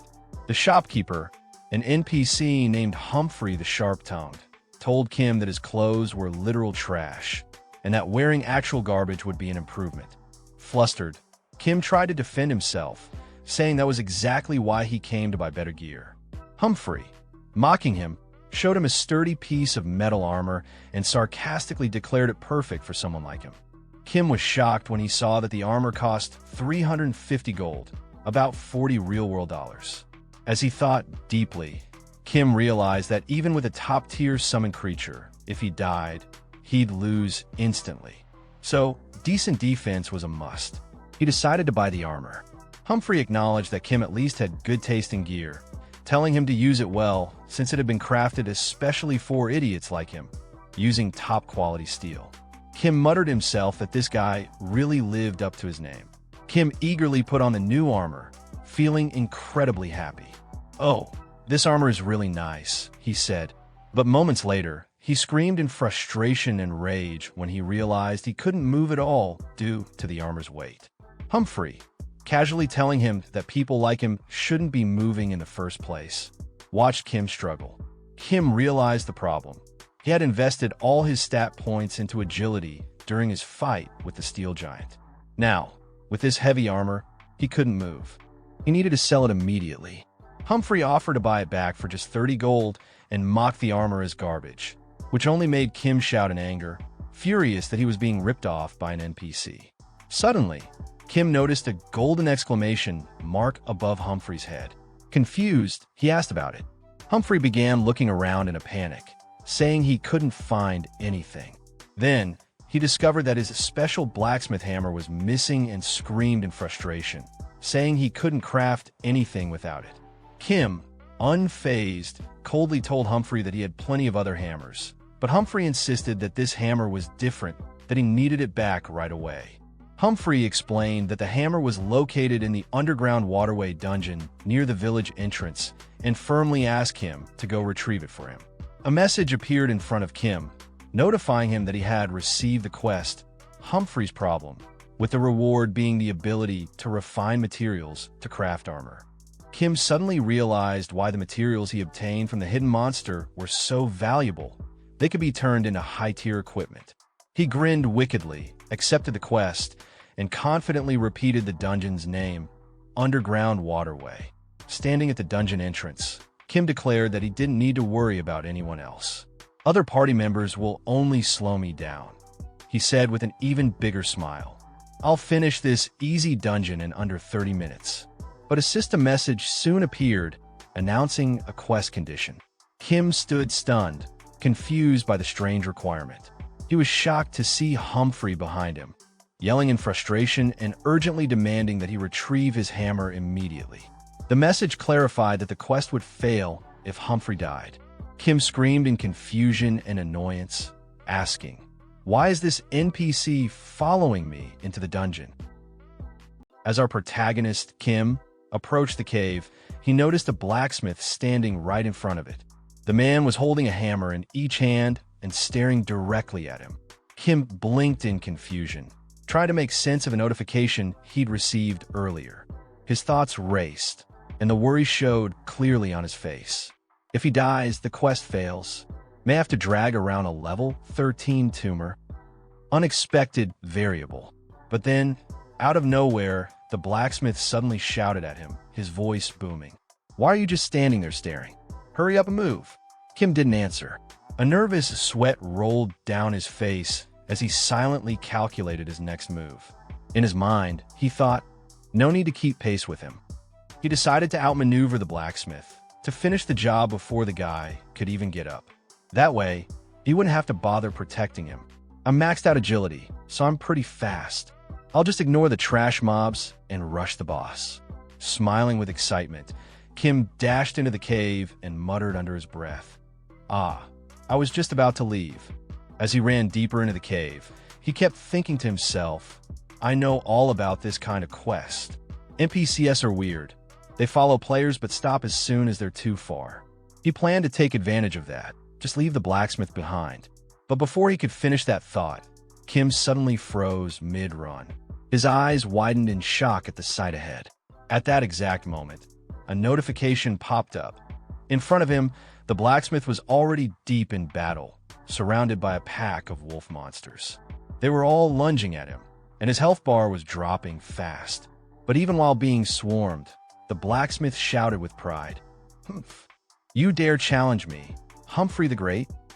The scene was ridiculous. His words didn't match his desperate situation at all. Kim yelled back at him in frustration, "No, you dumb NPC. Stop fighting and stay back." Panicking at how close he was to failing, Kim shouted toward his companion, "Goblin!" In an instant, Dark Goblin shot forward like a blur. His speed was unreal. Every attack he landed dealt a whopping 9999999 damage, instantly wiping out the monsters one after another. When the last monster fell, Dark Goblin swung his hammer with a flourish, flicking the blood off. He turned toward Kim with his ugly smile and said, "Kisha Shishi." Kim had no idea what it meant, but it sent a chill down his spine. The blacksmith, still full of himself, declared, "As expected, you're no match for the mighty Humphrey." He acted like he hadn't just been seconds from death. From behind, Kim made a twisted, angry face and grumbled, "Gizlu, bull brggh." But suddenly, the blacksmith's eyes shifted. He had noticed something far off in the distance. He tensed, clearly sensing a presence, and shouted, "You over there?" Without another word, he sprinted off toward the source, leaving Kim behind in the dust. Watching him disappear, Kim clenched his teeth and muttered bitterly in his mind, "Should I just kill him? Seriously." Even as the quest continued, that thought lingered. Then, our protagonist Kim narrowed his eyes and stared intensely at the blacksmith in the distance. Thoughts swirled in his head. This is a pain. Charging in like that without knowing he could die. Have the goblin guard him while I run to the boss.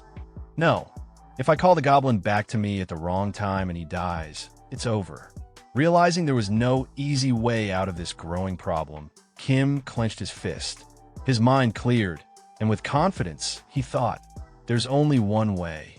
Turning to his companion, he called out boldly, "Goblin, we're changing strategy. For now on, wipe out every trash mob along the way." And as soon as he heard those words, the goblin burst into laughter like a total maniac. Keek.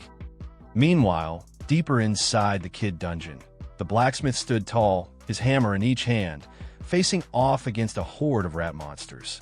His eyes were wild as he growled, "These filthy bastards.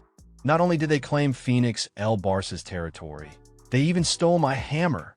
With a furious roar, he leaped forward to attack, shouting, "I'll wipe them all out." But just before he could even land a single hit, Dark Goblin appeared like a blur, his face twisted into that same ugly grin, his long nose leading the way. He effortlessly slaughtered the monsters before the blacksmith could even swing. Still, the blacksmith kept charging in, blindly attacking empty air as if it were full of enemies. He bellowed, "Take my ultimate technique." In front of him, the goblin continued his rampage, killing every rat with max-level speed and overwhelming force. Back a little, Kim stood with his hands on his waist, grinning confidently. "All right, it's been a while since I've gone all out." "All right." He took a breath and nodded. "It'll take more time than expected, but it's definitely safer to clear everything on the way. That damn old man won't die either this way." But then, the blacksmith started to realize something. His eyes darted around, He hadn't killed a single monster. Frustrated, he turned and saw Kim glowing with confidence, a soft golden aura radiating from his body. The blacksmith clenched his jaw and shouted, "These bastards, are they seriously ignoring me?" Kim tried to calm him gently, his voice soft. "No, they're not ignoring me." But the blacksmith seemed to pick up something in Kim's tone. His eyes lit up with rage, and he roared, "Before I'm a blacksmith." His whole body shook with fury as he finished. "I was a proud warrior." And right then, his rage boiled over. A burst of energy surged from him. Warcry skill activated, a loud system notification popped up in front of Kim. Seeing that, Kim immediately lost his cool. "You bull-headed bastard." Far deeper inside the dungeon, skeletons that had been resting in silence suddenly jolted awake from the skill's effect. One of them opened its jaw wide and let out a terrifying scream. Cool. In no time, undead skeleton soldiers appeared before Kim and the group, swords in hand, eyes glowing. These weren't weaklings. Their levels were above 30. But strangely, the blacksmith stood right at the front, ready to face them all. His eyes sparkled with excitement as he said, "Did even ancient spirits awaken from my shout? Now, this is finally getting interesting." Kim could hardly believe it. He glared at him and replied, "So what you're saying is that skill just now woke up monsters that wouldn't have attacked if we just walked past?" Frustration exploded from within Kim. His voice was sharp and loud. "You're telling me we're supposed to clear a quest like this now? I'm very pissed off right now. This better be your last trolling stunt, right?" Keek! Dark Goblin cackled wildly, picked up a nearby stone, and gripped it tightly in his hand. Then, with a powerful toss, he hurled it at the skeleton soldiers. The stone landed with a massive impact, instantly killing them all. But even after that impressive display, Kim's irritation didn't fade. He muttered coldly, "If you mess with me again like this, I'll kill everything, quest or not." Time passed. 3 exhausting hours later, our protagonist was staggering through the dungeon with his companions. His face dripped with sweat, completely out of stamina. Kim Kyolsu had now reached level 37, but with that came a price. His face, already far from handsome, had somehow become even uglier. Every step he took, he leaned against the rough stone walls of the dungeon for support, thinking bitterly to himself, "This insane bastard. He just won't stop trolling." Bringing him along makes this feel like hard difficulty dungeon mode. Suddenly, out of nowhere, the blacksmith spoke up. "I'm still Humphrey." But just then, click. Unknowingly, Kim stepped on something. A sharp noise echoed through the corridor. Startled, he looked down. What was that sound? Behind him, the blacksmith's eyes widened in panic. He screamed out, "Dodge it! It's a trap!" A golden flash erupted from the side of the room. In an instant, 3 glowing arrows launched through the air, headed straight for Kim. Without hesitation, Kim grabbed his overpowered goblin and yanked him up like a living shield, yelling as if casting a powerful skill. The arrows slammed into the goblin's tough frame, splintering and scattering across the ground. The danger passed. Kim stood there trembling slightly, sweat rolling down his face as he exhaled. That startled me. Why did a trap suddenly activate? I didn't even do anything. Then he glanced at the floor and spotted the skeletal head he had unknowingly stepped on. That was the trigger. Just as he started to calm down, his heart skipped. He turned his head and saw the blacksmith.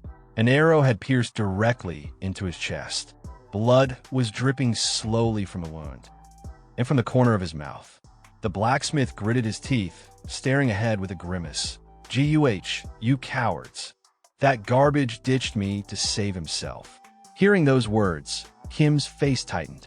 He clenched his teeth, his body shaking with frustration. Then, a system notification blinked in front of him. He watched helplessly as Humphrey's health dropped, second by second, until it finally hit 0. A final notification appeared. The silence that followed was broken by a sudden, wild scream. Kim snapped.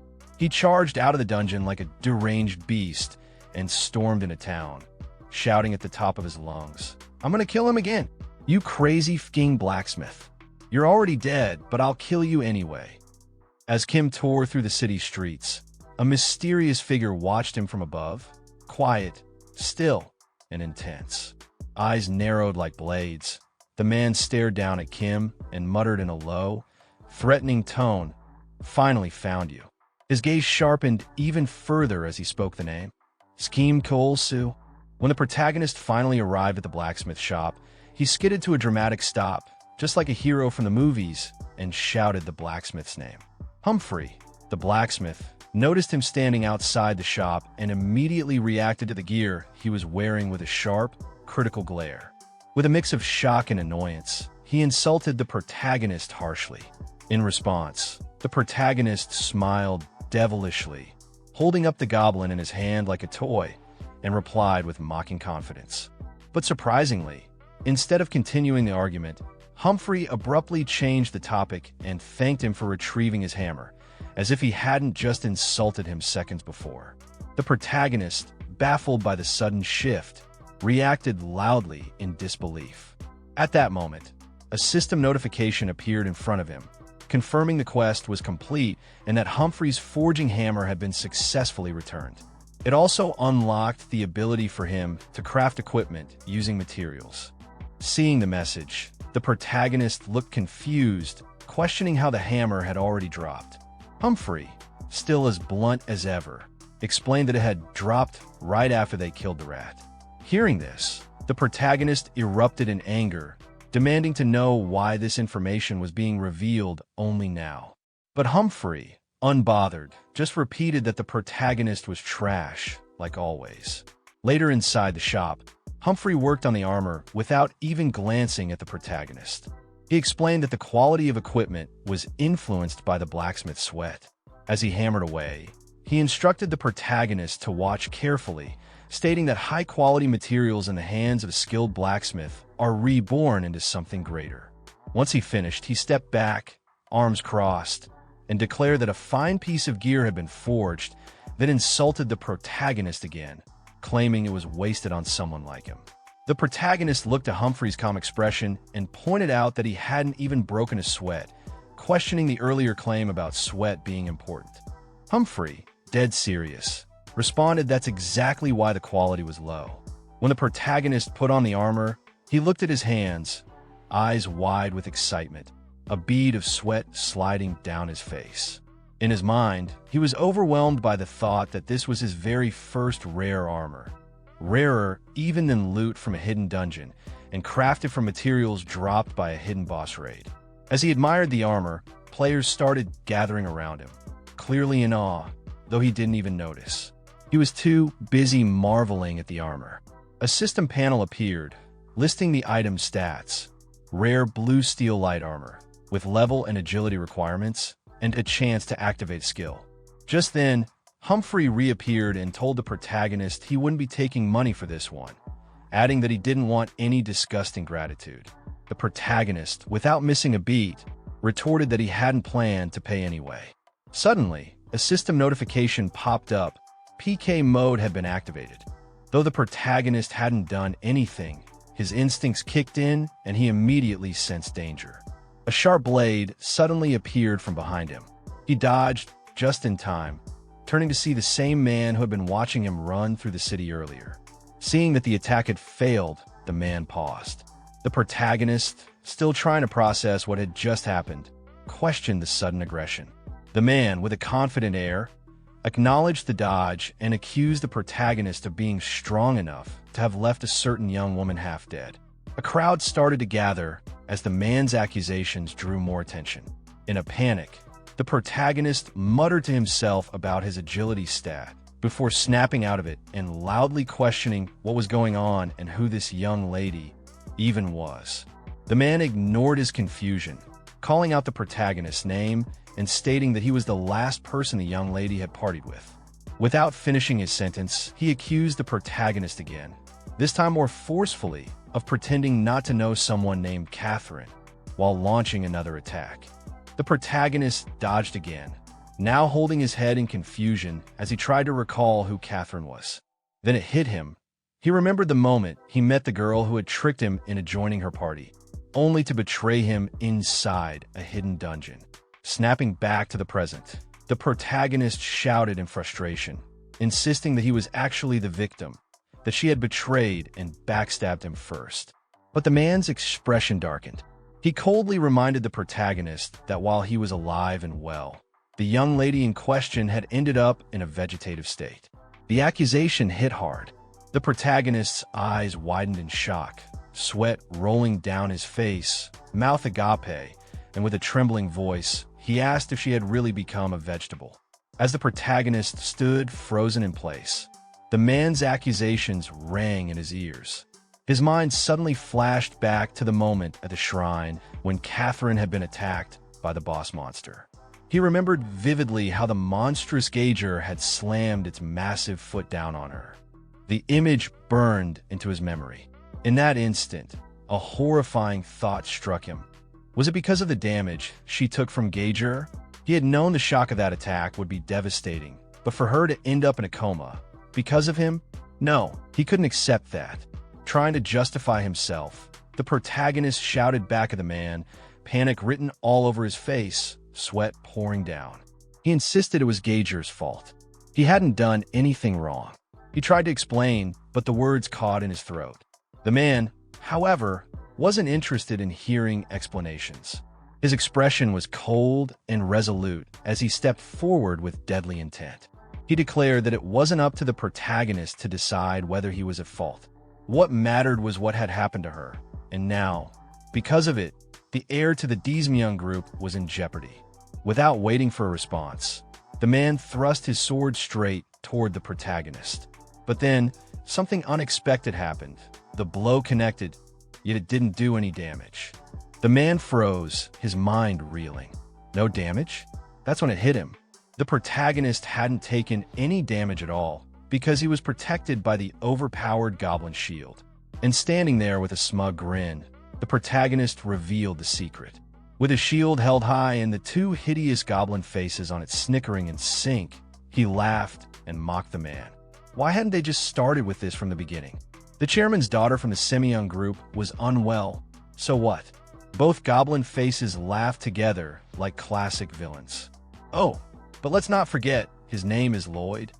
So, how many of you know about Lloyd? Let me know in the comments. As the man finished explaining the full situation, the weight of it all sank in. The protagonist began calculating everything in his head. Thoughts raced. He remembered why he kept pushing forward even though working on manhwas was hard.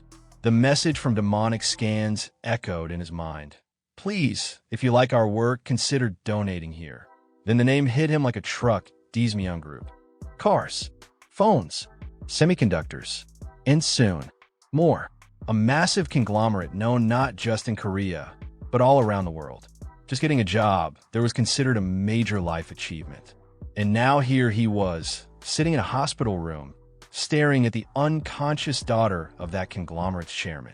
Her body lay still on the bed, an oxygen mask strapped to her face. He couldn't believe it. She had collapsed while running a party with him, and now she was lying there like that. Because of a game, the man across from him finally broke the silence. He questioned the protagonist directly, asking whether the young lady was really attacked by a level 80 monster in a hidden dungeon. Nervous, the protagonist stammered. Sweat rolled down his face as he struggled to answer. He muttered a clumsy explanation, saying yes, probably. Maybe it was the trauma of total incapacitation. That's what she must have gone through. But the man wasn't convinced. He leaned in, voice sharp, demanding to know how the protagonist managed to escape, especially when he had only been level 3 at the time. Meanwhile, the girl, who was close to level 40, ended up like this. How was it that he came out unscathed? Panicked, the protagonist blurted out more excuses. He claimed he'd changed to a hidden class and barely escaped. Said it was just luck. Then, in a moment of guilt, he admitted she should have been the one to get the class, not him.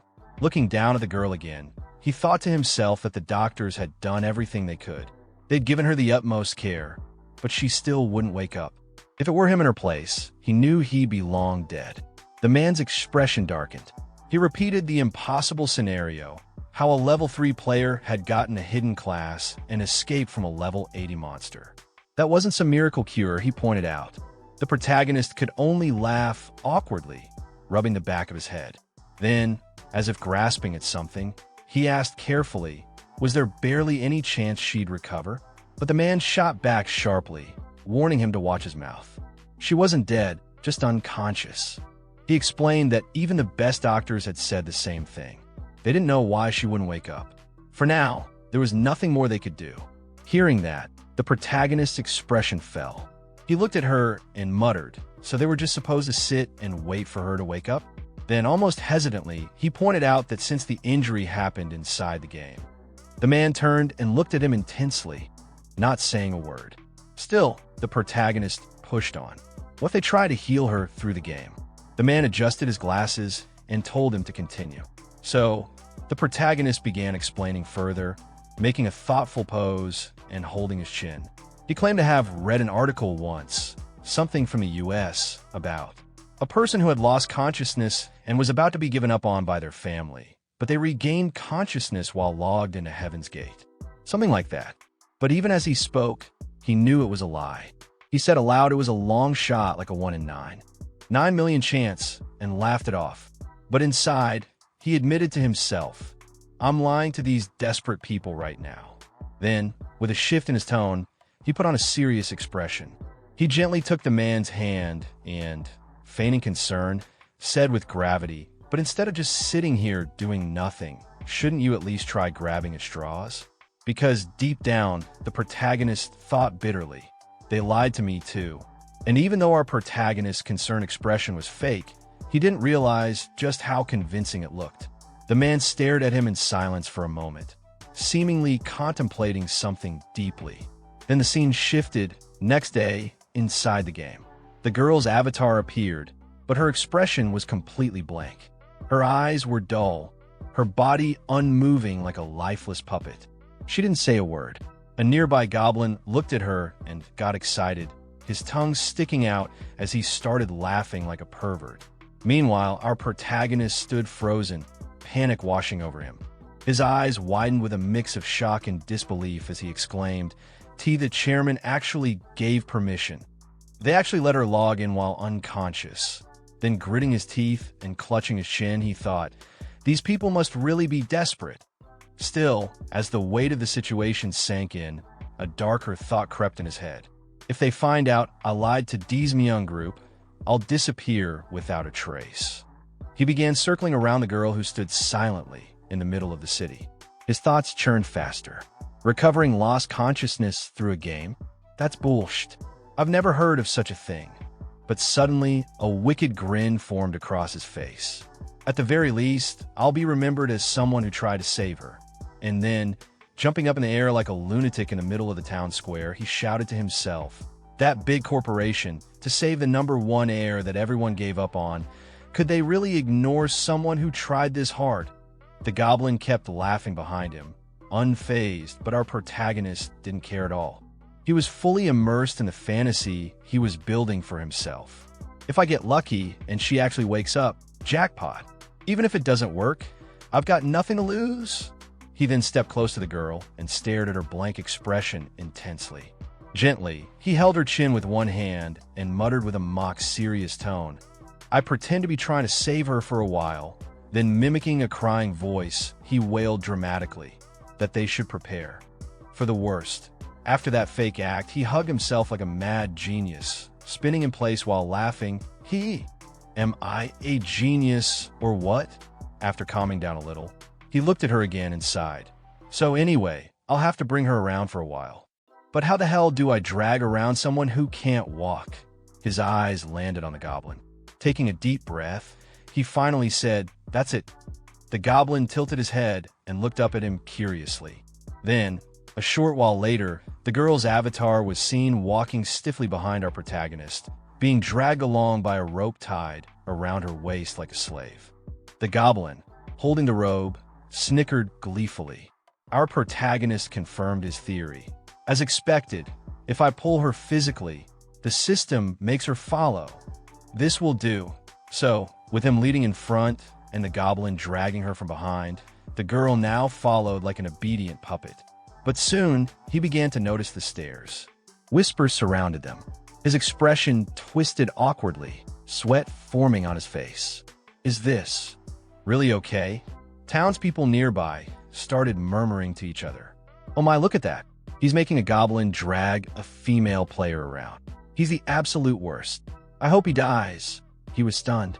His face contorted in disbelief as he screamed in his thoughts. It's absolutely not okay. Panicking, he quickly tried to defend himself. I swear I'm close with this, but a girl scoffed and replied coldly, treating someone you're close with like that. Then a guy next to her chimed in, if I get close to you, are you going to hit me too? His mind shattered in real time. Eyes wide, mouth agape, he whispered, what? Then completely panicking, his inner monologue went wild. This is bad. I'm completely cornered. This is no different from the last town. And just like that, right on cue, a voice shouted from a distance. This way. Our protagonist turned his head, and there he was, the old man, appearing once again like some kind of weird savior. Our protagonist squinted. You, pointing toward the back of a building, the old man urged, no time to explain. Come on, this way. But this time our protagonist didn't immediately obey. Instead, he crossed his arms and raised an eyebrow with a cocky smirk. Explain. Unless you want to die. Didn't expect to run into you again. As they continued walking through the area, Scheme suddenly halted. With suspicion in his eyes, he turned toward the old man beside him and addressed him directly, calling him by a known nickname. The old man, unfazed by the insult, confirmed his identity with a calm demeanor. Scheme immediately linked the goblin from earlier to the old man, confirming his suspicion about it being a summoned creature. Ignoring any attempt from Sungryul to explain further, Scheme went straight to questioning his motives. He acknowledged the old man's assistance, but made it clear that he didn't trust him or his guild. He directly asked what the Evaton guild was scheming this time. Sungryul leaned against the wall, clearly annoyed by the assumption. He explained that the guild had only assembled for a raid and that they didn't stay together consistently. Scheme didn't press the point further and brushed off the topic altogether. Meanwhile, the goblin, who had been dragging the unconscious girl by her robe, looked towards Sungryul with a faint smile. Scheme turned back to the old man and questioned whether he acted as a scout for the Evaton guild. He asked for information about the region, admitting he was still unfamiliar with it. Sungryul, considering the request, suggested they move to a different location before beginning his explanation. He then walked ahead, passing through a laser-guarded pathway and gesturing for Scheme to follow. Sometime later, a system notification appeared in front of Scheme, stating that player kill mode had been activated. In the aftermath, Scheme stood with his hand bloodied, while the old man lay injured on the ground, his body scarred and battered. Despite his condition, Sungryul began explaining what little he knew about the Pyramidal region. He revealed that boss raids in this area didn't follow the usual monthly schedule. Like in the game Rev, instead, they required specific conditions to be met. He then questioned Scheme's obsession with dungeons, noting his intense behavior whenever a dungeon clear was delayed. Scheme, sweating from anxiety, stammered out a reason, claiming it was all about money, since tougher dungeons paid more. Internally, however, he kept the real reason to himself. He was exploiting a bug for profit. Despite the tension, Sungryul offered some genuine advice. He emphasized that progression should follow a certain order and reminded Scheme that he had only just entered the Pyramidal region. He recommended starting in Phoenix El Baysar, a royal city where the game's main quest line could be taken on and where even high-level players frequently traveled. Hearing this, Scheme became instantly ecstatic. He shouted in excitement, finally realizing the importance of the main quest. In a frenzy, he grabbed Sungryul by the collar and shook him, berating himself for not thinking of it earlier. Then, energized by the revelation, he turned and declared that they were heading out, ready to go, with the goblins. But something was wrong. He quickly noticed the girl was missing. Confused, he looked toward the goblin, stunned in his silence. In a moment of desperation, he asked about her whereabouts. Meanwhile, in a white, featureless space, the girl stood motionless, blank-eyed, like a puppet. Two men stood in front of her, both eyeing her with twisted interest. One commented on her looks and questioned why she was with Scheme's group, suggesting they treat her better. The other noticed her high-quality equipment and pointed out mockingly. Their leader speculated that she had simply logged in with valuable gear and left her device unattended. Noting her lack of resistance, he shifted the blame onto her and rationalized their actions. The two men moved in closer, practically drooling, pretending they wanted to call guards for her protection, while clearly implying something far more sinister. Panic surged through Schem's mind as he sprinted through the streets, searching desperately for the missing girl. His thoughts raced, weighed down by dread. If she took any damage while unconscious, he knew he wouldn't be able to explain his way out of this one. Not this time. Just then, his communication device buzzed.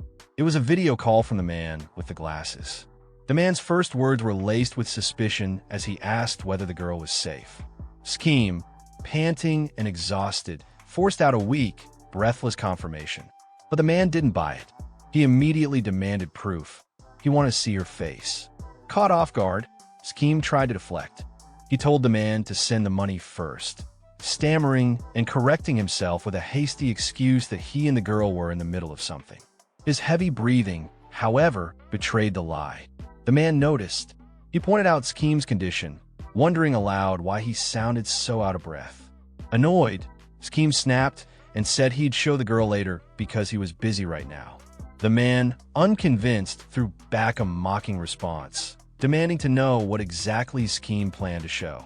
Without giving him another second, Schem hung up. Staring at the ended call, the man muttered angrily, calling Schem a bastard. An older man sitting beside him remained calm and unbothered. He told him to let it go, brushing off the situation as nothing serious. The man immediately apologized for the disturbance, referring to the older man respectfully as chairman. This older gentleman was none other than the chairman of the semi-young group. The chairman turned to the man with the glasses and reminded him of something vital, that Catherine was the heir to the entire semi-young empire. In his view, what could someone like Schem possibly do to change anything? He then addressed the man directly by name. Han Jamun. Han, still visibly concerned, asked the chairman why he would trust someone like Schem with the young lady's safety. If healing her inside the game was really possible, wouldn't it be better for them to take care of her directly? The chairman, however, was unmoved. He brushed off the idea of treatment, saying it was hopeless anyway. If Catherine were to die, he said, what difference would it really make? Han's eyes widened in shock at the cold response. Continuing, the chairman reflected on Catherine's life. She had lived bound by the expectations of the semi-young bloodline, never able to make her own choices. The only thing she had chosen freely was entering heaven's door. That virtual world was her escape. It gave her the freedom she never had in reality. To him, it was far better that her final sight be something of her choosing, rather than the ceiling of a hospital room. Back in the game, Schem kept running through the massive city, frustration bubbling up. The game's realism was overwhelming. Even the sensation of running out of breath was simulated. He cursed the size of the town, questioning how he was ever going to find her in a place this huge. Then, an idea sparked in his mind. He recalled something strange that had happened in the dungeon earlier. Even though he hadn't done anything wrong, he'd somehow earned a goblin point. That triggered the unlock of a new skill. His eyes widened as the system displayed the newly unlocked ability, Goblin HP Share. He read the description. Uses your HP to recover the goblin's HP by the same percentage. It didn't impress him. Why would he need to heal something that barely even got hit? He quickly moved on to check for other new skills, and one caught his attention, Goblin Throwing. The ability simply allowed him to throw the goblin in any direction. That one at least seemed useful. Without hesitation, Schem summoned his goblin companion. The creature appeared instantly, and Schem grabbed it, holding it like a paper plane. Looking up into the sky, he took aim and hurled the goblin with all his strength. The goblin soared through the air, shouting with excitement. Suddenly, mid-flight, it pointed toward a direction, signaling the girl's location. Schem followed the goblin's finger and, recognizing the direction, burst out in laughter and called her name. He arrived on the scene like a dramatic hero, landing in front of the two men standing over the girl. With a cocky attitude and a tongue flick that screamed troublemaker, he made a bold declaration, claiming to have come to pick her up and insisting they'd be together forever. The two men recognized him immediately. With disdain in their voices, they acknowledged that it was the same ugly guy from before. One of them taunted him, asking if he still hadn't given up. They both declared that they were the ones who'd make the lady feel good. Schem's face twisted in anger. He shouted back, saying he wasn't dragging her around for that reason, and demanded to know who they even were. The men responded with arrogant flair. They called themselves the handsome duo who saved women in danger just for fun. That only pushed Scheme further into rage. He yelled that Catherine was in danger because of them in the first place. Offended, the two men lashed out, charging at him with threats. They called him an ugly bastard and told him to die. But before they could land a blow, Scheme's Goblin stepped in. With swift, brutal efficiency, the Goblin beat both of them down. In an instant, the arrogant duo was lying unconscious on the ground, covered in blood. After beating those two arrogant punks to a bloody pulp, our protagonist bursts into laughter, shouting out loud like a man possessed. "Wah! Serves you right, you dumb bastards. How does it feel to lose to an ugly guy?" I said, "How does it?" His hysterical laughter echoes through the streets like a villain's final monologue. It rings so loud, even the city guard station blocks away start perking up. What's that sound? Ha ha ha ha. Meanwhile, still giggling like a maniac, our protagonist grabbed Catherine's hand and starts dragging her along by the rope. But just as he rounds the corner, his eyes widen. He sees something up ahead. His laughter dies instantly. I'm fucked. Alright, that's all for this chapter. Hope you enjoyed following Yi Zhao's battles today. Just wanted to say thanks for watching, and if you're liking the series, hitting subscribe really helps me out. You can also join the membership if you want to support the channel even more. Right now, all videos are public, but I might do some members-only content in the future. I know some of you mentioned the uploads were coming late before. I try to get this one out quicker. Let me know what you thought in the comments. Thanks again, and I'll see you in the next video.